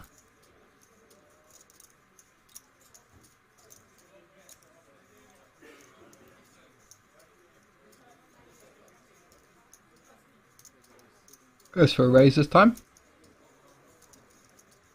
1.5 mil by the looks of it. Yeah, ace jack for Mate in the big blind. And around 50 bigs. So goes for the free bet, 7 million. 6 million. 4x. Nothing for Robin to do here really. This hand sucks playing in this position. It's a nice free bet from Mate, but we're just forced into folding.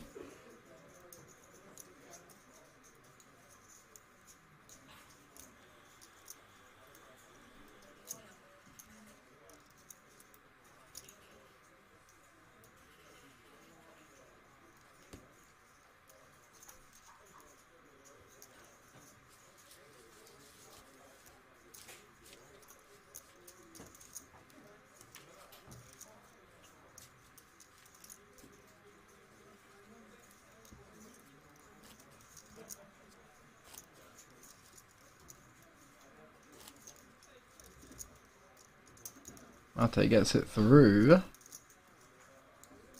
And potentially takes the chip lead.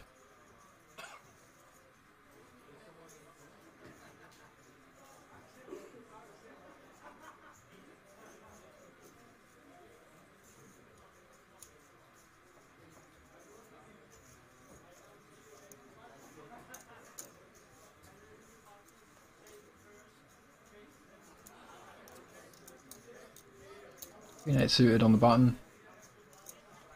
Robin, he's going to open this one, 1.4 million. Cedric with 7 deuce again. Very good.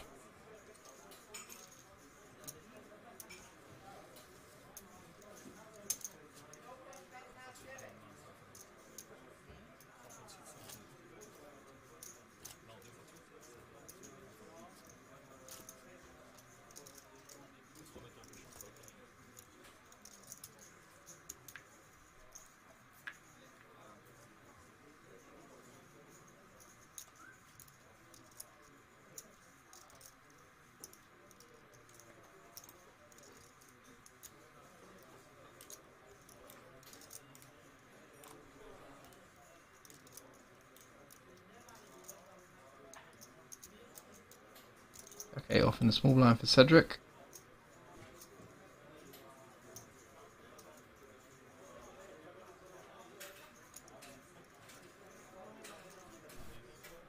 Queen Jack in the big blind for Robin. Cedric pretty short. Again now. Although I'm not sure that that reading is right. 5.6 million. It looks like he's got much more than that. It looks like I can see like 2, 3, 4, 5, 6, 7.8 million, 8 million or something like that in his stack. So I don't think he's got 5.6.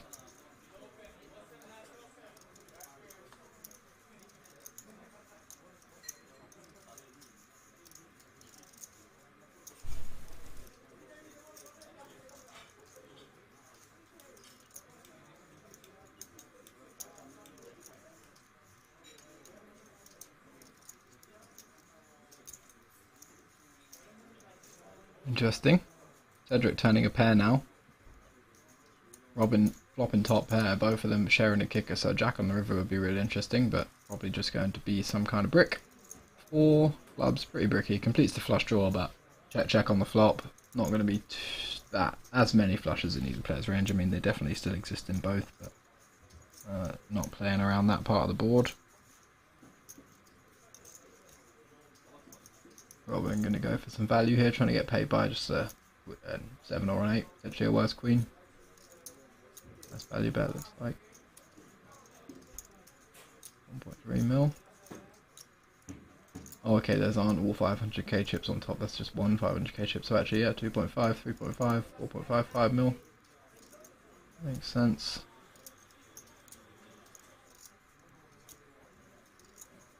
Cedric can't help feeling like he's being milked, because he is.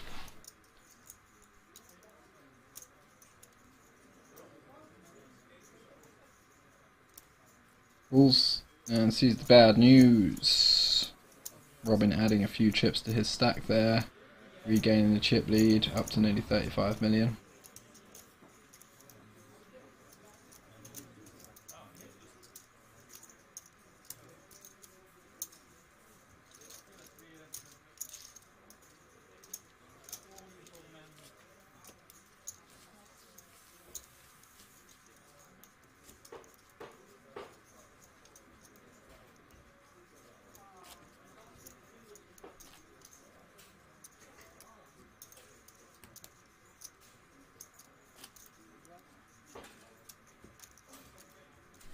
Extending his lead a little bit, back out over Mate.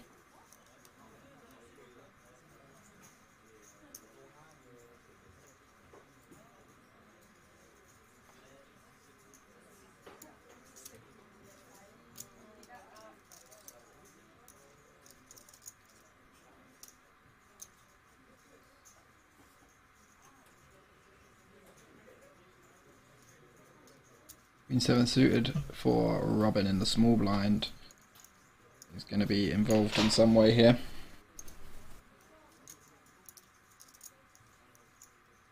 Just goes for the limp. King 5 off in the big blind for Mate.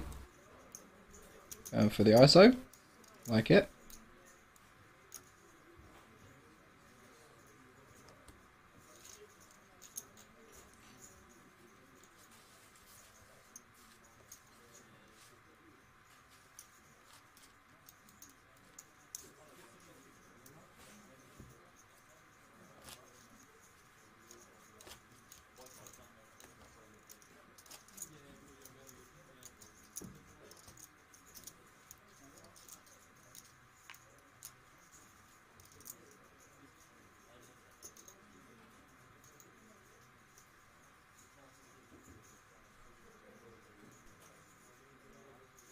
Robin's turn on the button.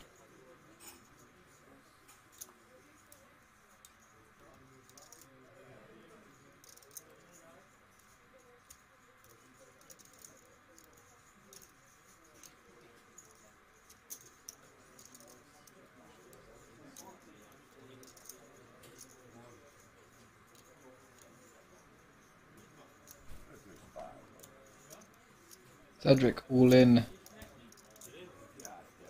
Calls it off with the ace deuce suited. Mate with the pocket fives, so Mate favourite here, 60%, 67% favourite to be heads up. And Cedric just trying to stay alive, 12 big blinds or so.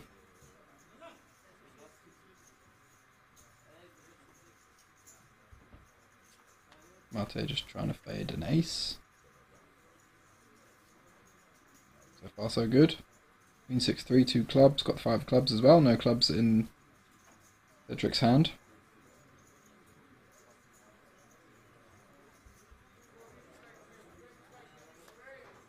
And a spades on the turn doesn't change anything, really good board so far for Mate. Just needs to fade the ace and that's all.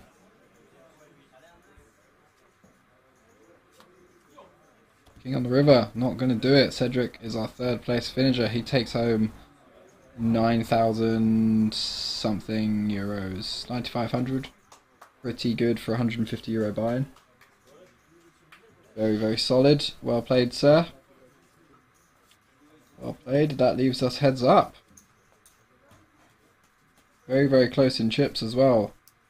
Mate and Robin, your two finalists. 15,000 euros roughly locked up. 25,000 euros for first. It looks like they're going to look at the numbers perhaps and probably go on a short break.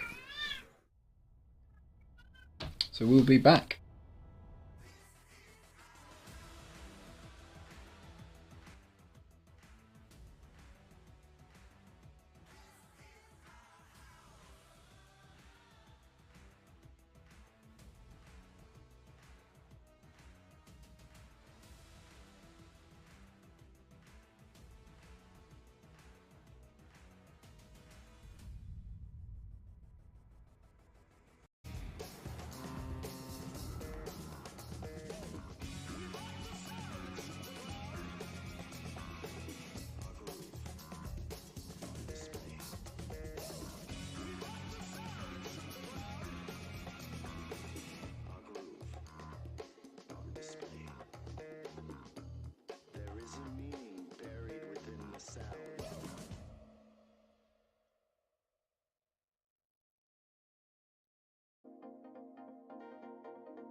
Welcome back, guys. There was a deal done.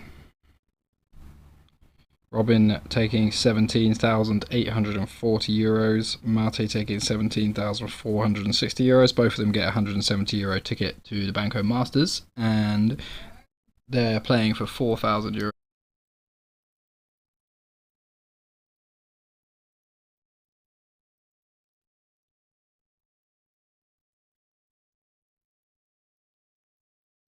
So we've still got a little bit to play for. Robin not back yet from his break. He should be back in a minute. Oh man, in the chat box, Don Plecky Jerry says, that English commentator, he speak like he wins billions on Hand and Mob. How much he got for real? Like 10k? Question mark.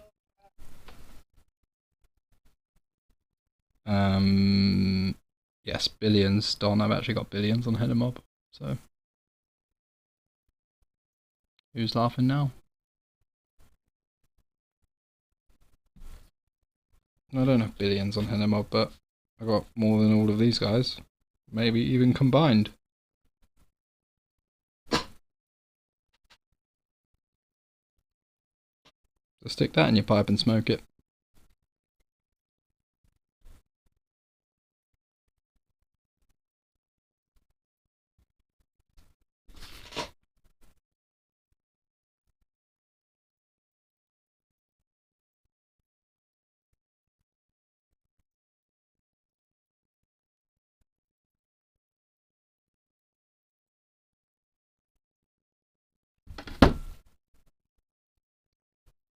Just waiting for Robert to get back from the break.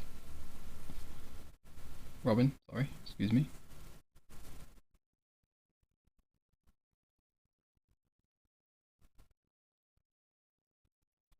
Thanks for your concern, Don.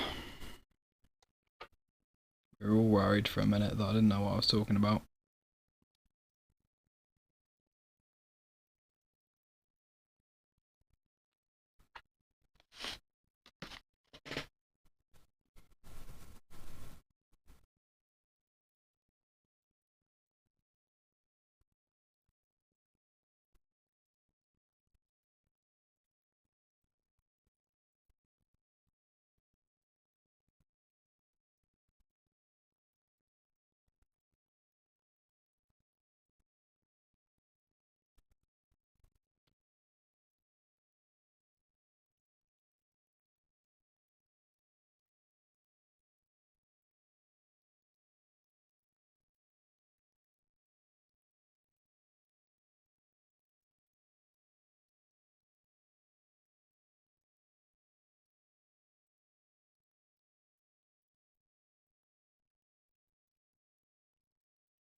Alright, we're back.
Last few pictures and bits of admin before we kick off.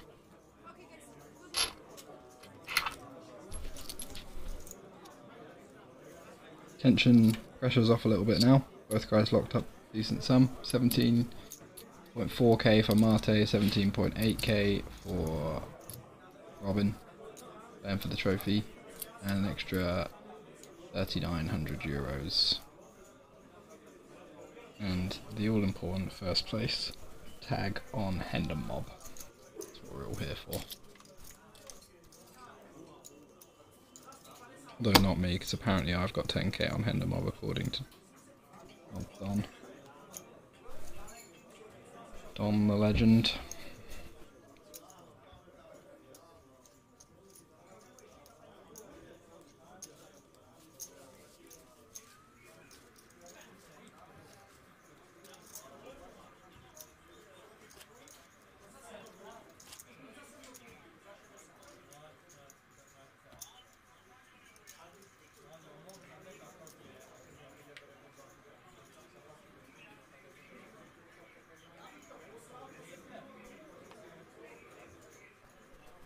Robin on the button with the 5 deuce off.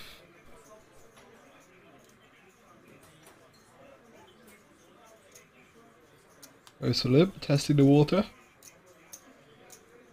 Mate got the same hand. But Mate with the ISO getting it done. Power of aggression.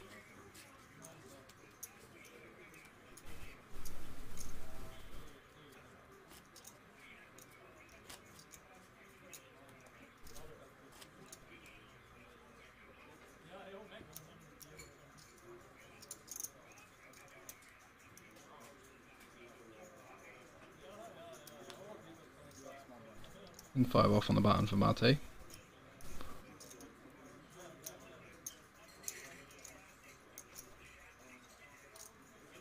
Just posting a small blind and having a look.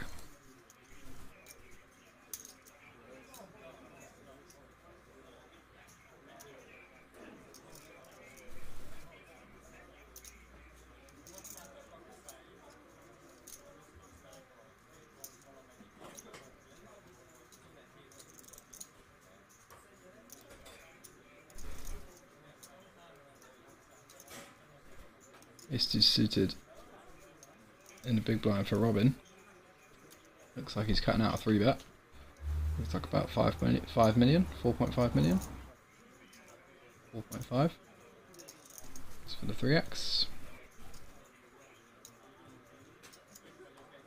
Imagine Mate's just going to let this one go.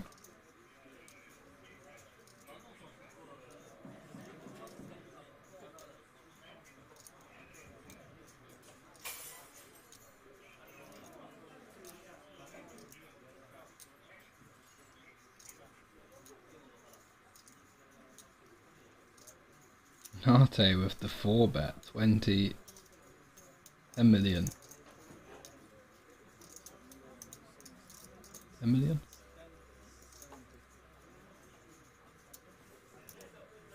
Four bets to 11 mil with the king 5 off, just puts in over a third of his stack.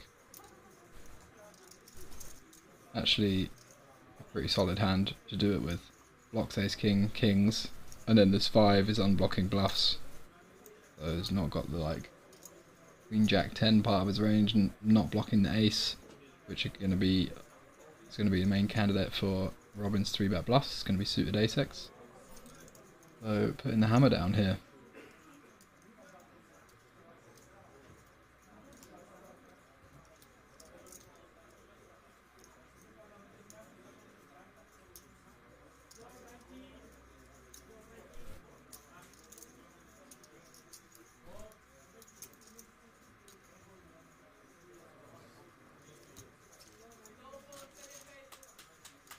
Does get Robin to fold the best hand. Nicely done from Mate. Now with the chip lead.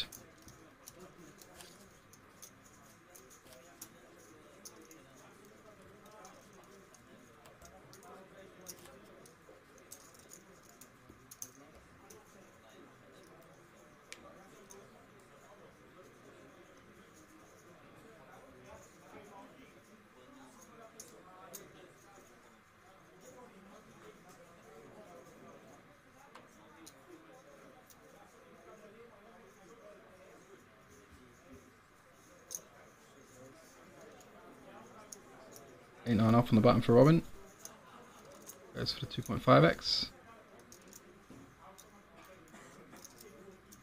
10-6 off for Mate in the big blind. Seems like a fine one to just peel. But he lets it go.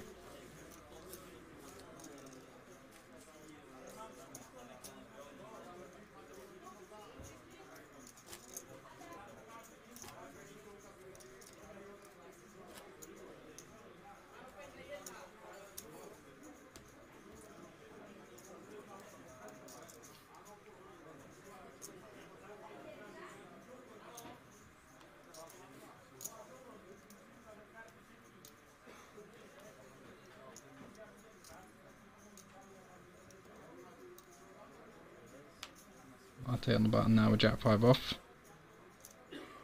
Going for the large raise over 3.5x. 9 deuce off for Robin in the big blind though, so lets it go.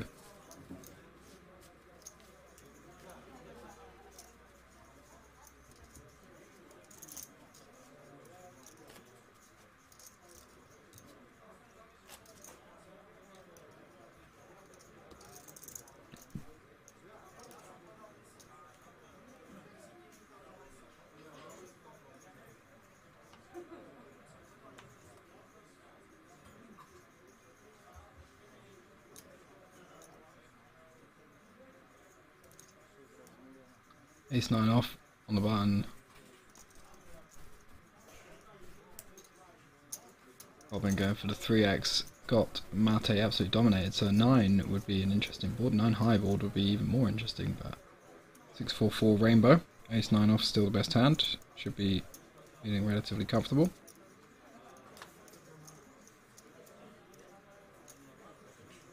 Double pairs the board now. Ace high should for sure be the best hand the majority of the time. Looks like Mate's perhaps bet 2 million. Yep. Robin calling. And on the river doesn't change anything. Mate, the tap's going to go for the bluff again.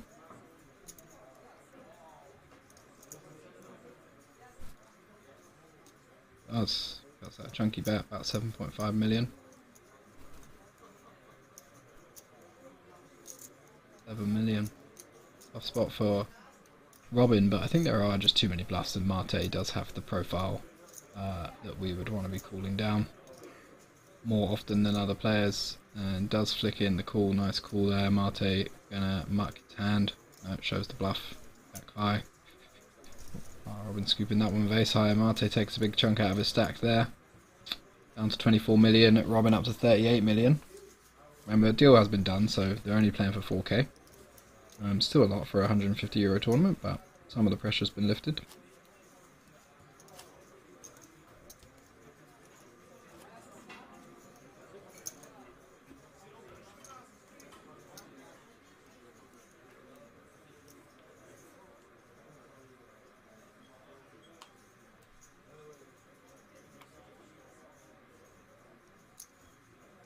Mate with the 5-3 off on the button.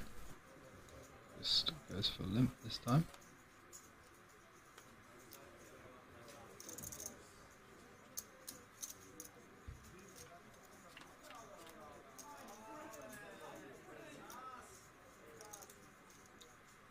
Nine six off in the big blind for Robin, just checks it back. We get Jack 5 deuce. Middle pair for Mate, not much in the way of equity for Robin. It's going to be a check bet fold. Mate just all over the place with the sizings, really does whatever he fancies best. Over the pot there.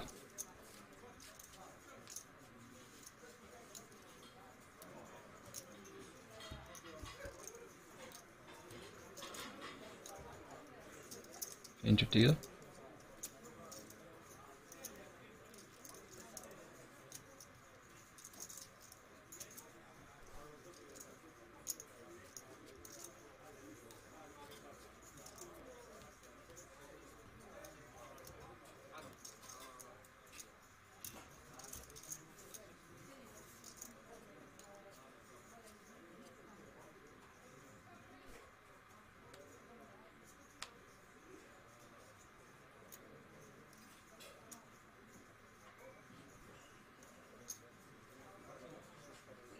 Robin on the bottom with the pocket eights, opening up for a 3x.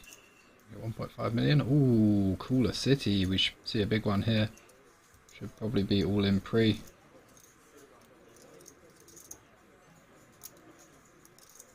Don't think Robin's going to be doing any folding against a player like this. Does shove, gets called. Going to be down to fumes. Robin down to, oh, not too bad actually. Down to about 12 or 13 million, 25, 26 big blinds, unless he can find a magic 8 ball.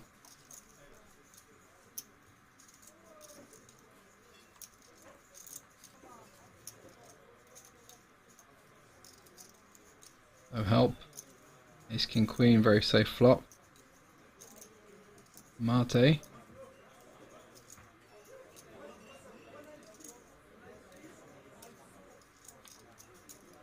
Jack on the turn. Now just drawing to a chop. 2 outs, 10 only. Just to get half the pot back, otherwise Mate going to be up with an overwhelming chip lead. 50 million plays 13 million. It is brick on the river, just a jack. Mate wins that huge pot. Biggest part of the tournament so far.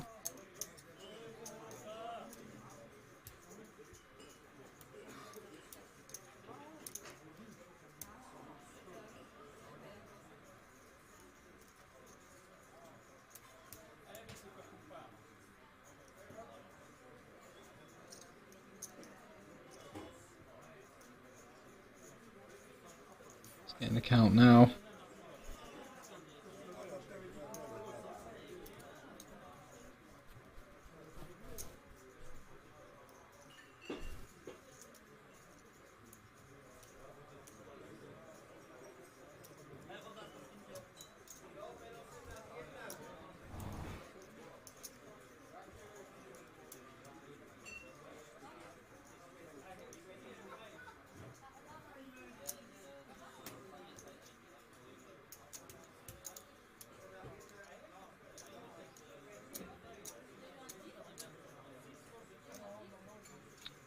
So now Mate with almost 100 big blinds and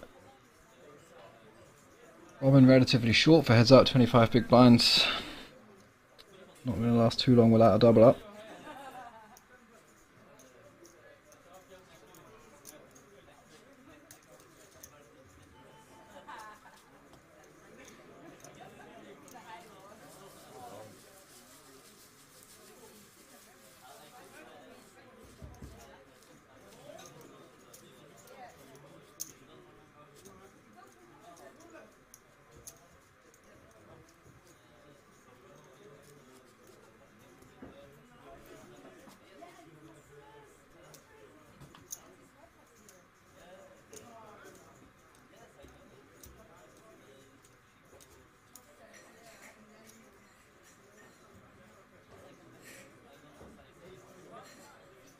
So, Mate not even had time to finish stacking his chips. On to the next.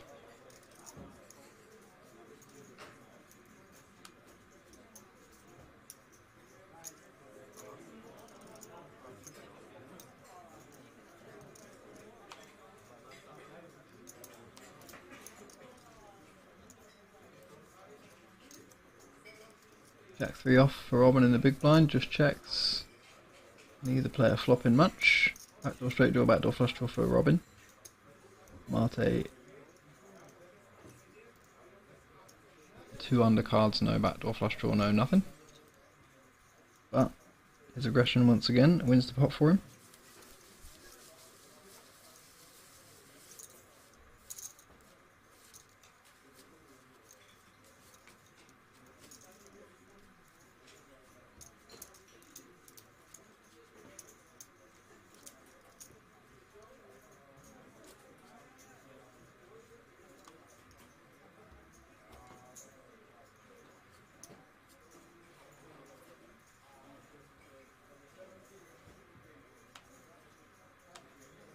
Plenty of great tournaments coming up, guys, at Banco.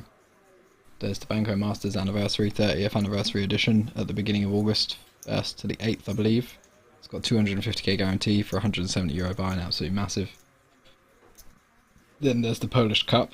That's at Banco in Kosice, another city in Slovakia. It's 100k guaranteed for a €100 buy in that one. Then in December, 10th to the 16th of 10th to the 16th of October, there is the festival, 500 €500 500k guarantee main event, which is the biggest guarantee held in Slovakia so far. So that's going to be awesome. All three of those are going to be absolutely massive. Do not miss it. Go to SpadePoker.tv and to the player portal there. You can sign up, get yourself discount on hotels, discount on food, last longer, discount on drinks when you stay, etc, etc. Definitely worth it if you're thinking of heading over. There, 10th to the 16th, the festival. That's going to be a really good one. I did some commentary for that one last year, and that was a great event. I had a pretty deep run in that actually myself.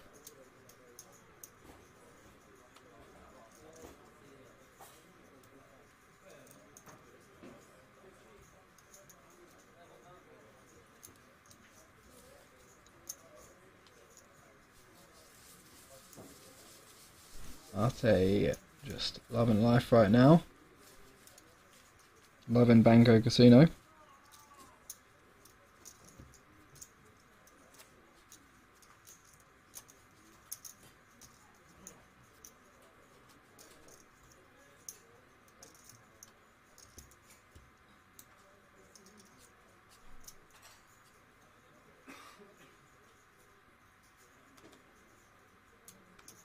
Ace-7 suited for Robin. Gonna want to get this one in if he can, but he's gonna have to just start with an open or a limp.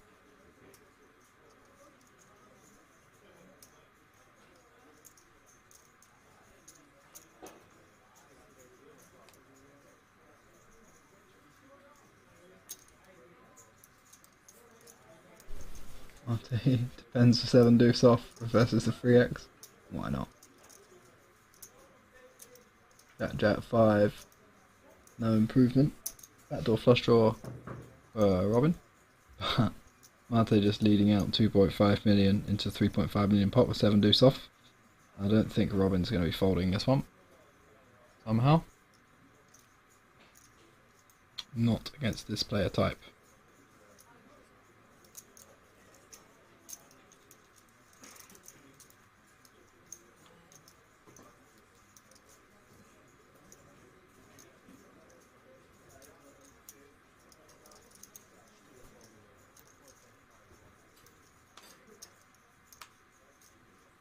Goes for the double barrel.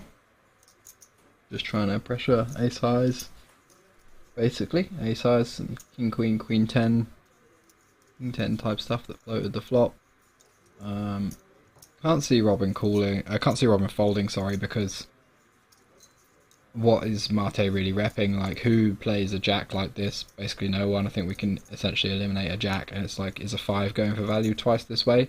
Big bomb on the flop, bet the turn. Maybe, maybe not. I think it's unlikely. So I think we might see Robin just call this one down.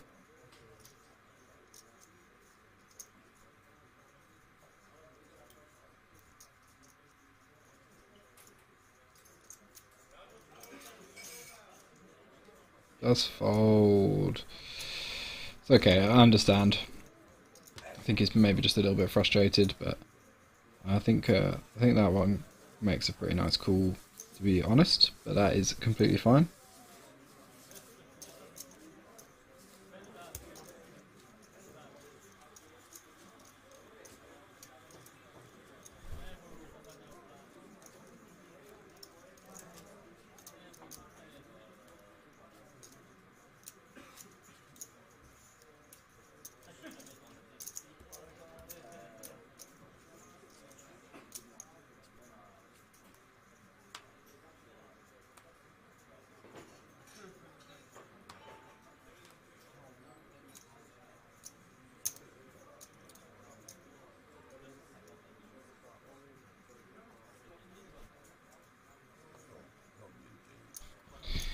Jack 8 sweeted for Mate, just rips it in there.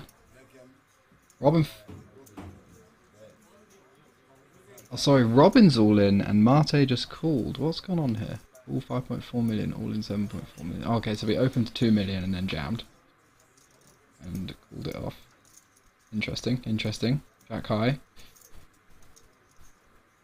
Absolutely crushed, but he's been running pretty good. If he can find a jack, it's all over. Nothing so far. Backdoor flush draw though.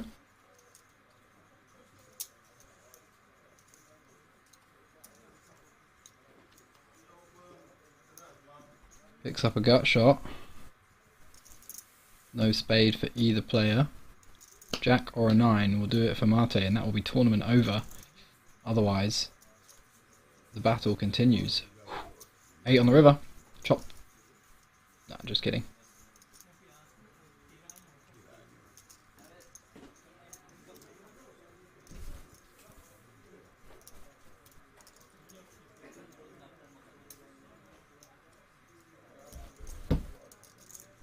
Go on, Mate.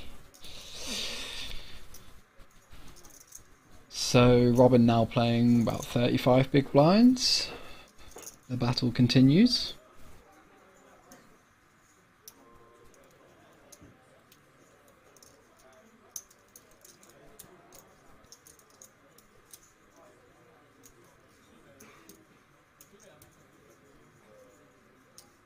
Let's get in the proper count.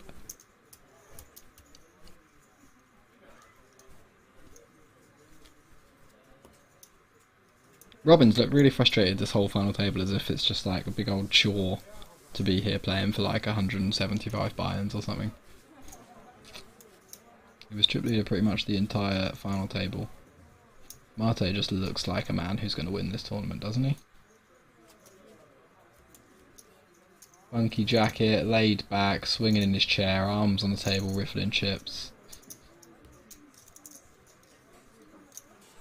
Robin just looks like he can't wait for this to be over.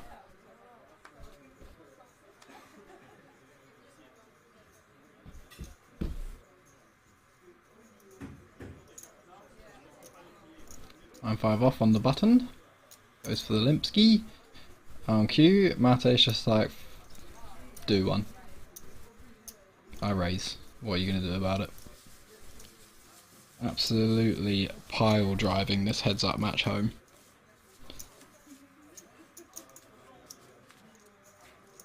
Robin looking a bit defeated.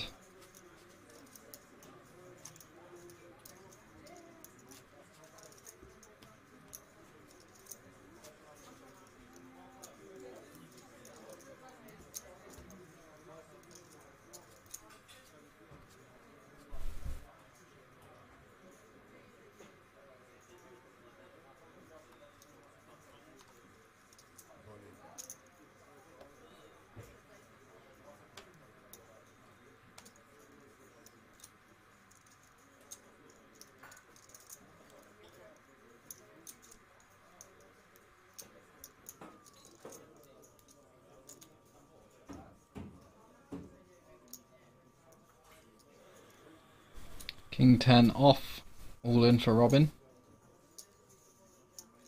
if he fancies it. Mate's just gone, no, I'm bored, I'm all in for 28 bigs, why not? What you gonna do? Robin knows this is just going to be a lot of ace-X, basically, and he's like, do I want to get it in with 40% equity? Which is what he's going to have most of the time. I don't think it's going to be ace-king very often. Does fold though. I don't think it's going to be ace-king, ace-10, that kind of stuff. It's more likely to be weaker stuff. Deuces, threes, fours, ace-4, ace-5, that kind of stuff, rather than the stronger hands. So I think players have a hard time adjusting to people like Mate. They just have a real hard time adjusting to the aggression when in reality you don't need to overthink it too much. It's just like this guy puts in loads of money all the time. So I need to reduce the threshold for which I put money in and start being happier about putting lots of money in with the like medium to weak strong part of my range, because that's just how you adjust against players like this. You only need to get it in once with like solid equity in a spot you wouldn't normally to win these kind of tournaments. And like you're going to get it in it, I mean like the King 10 hand. You only need to get it in once there with like solid equity. I would consider like calling it off against ace-5 there, getting it in with solid equity. But the bonus is with a player like this is it's not only those ace-x hands. It's not only, oh, we get it in, we've got 40%. It's like sometimes he's just shoving king 2, and sometimes he's just got 7-5 suited and stuff like that. So those kind of spots, you kind of have to be a bit more willing to take a risk sometimes against these kind of players. Not saying you should just call it off with king 10, but it's definitely really, really close.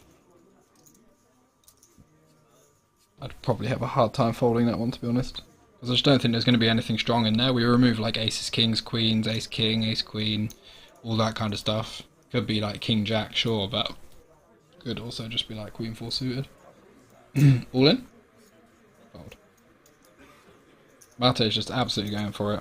Random bet sizes, but it's always a minimum of 3 or 4 big blinds.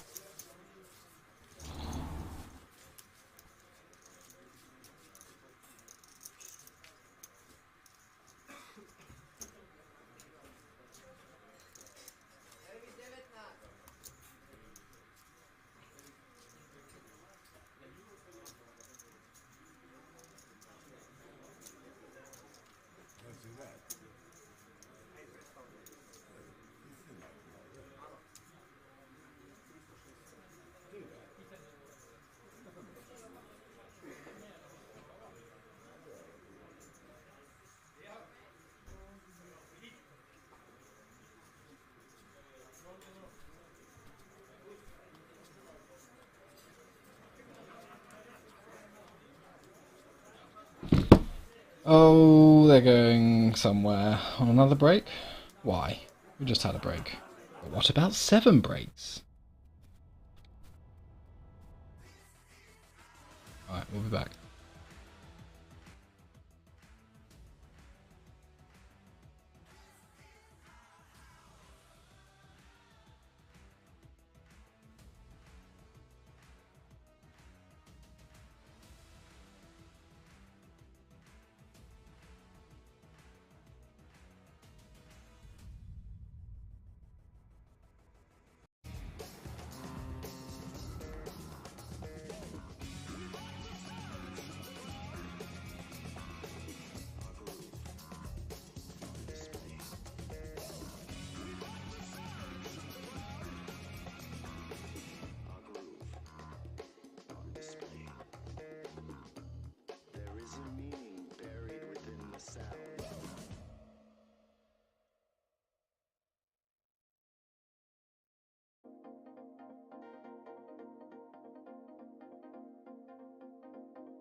Alright, we are back.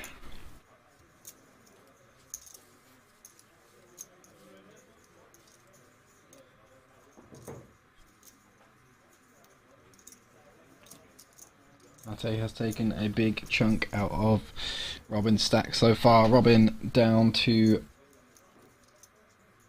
about 15 big blinds now. Blinds up 300k, 600k. Looks like he's got around 9 or 10 million there.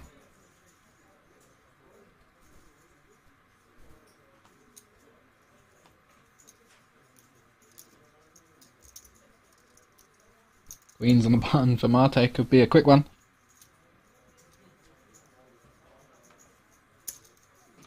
Goes for the open, looks like 1.9 mil. Loves his big sizes. An 8 off, or Robin lets it go.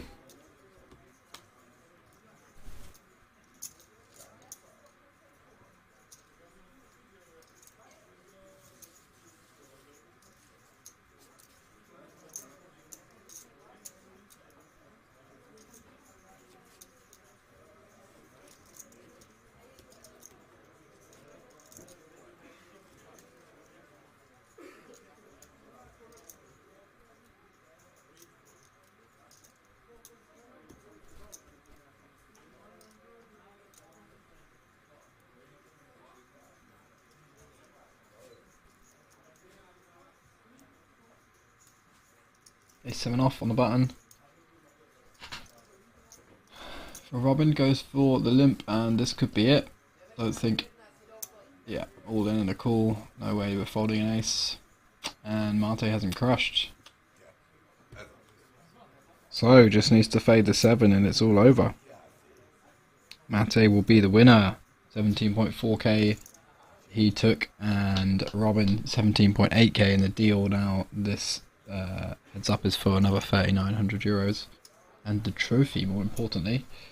All Mate needs to do is fade a 7. Good start. King 9-8. No opportunities for chopping so far. Robin just drawing to those 3 outs at the moment. Deuce on the turn. Just need to fade a 7. It's all over.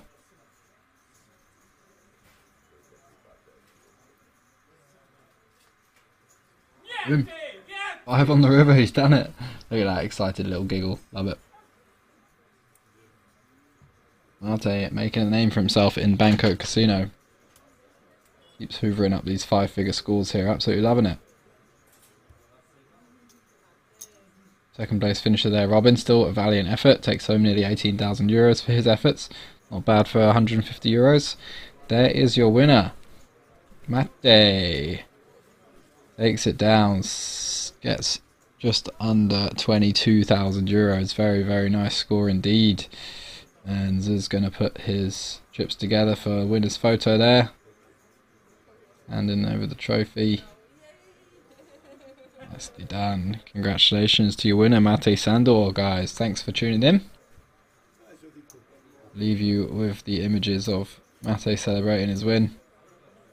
And I will see you next time. Thanks for listening. See you later.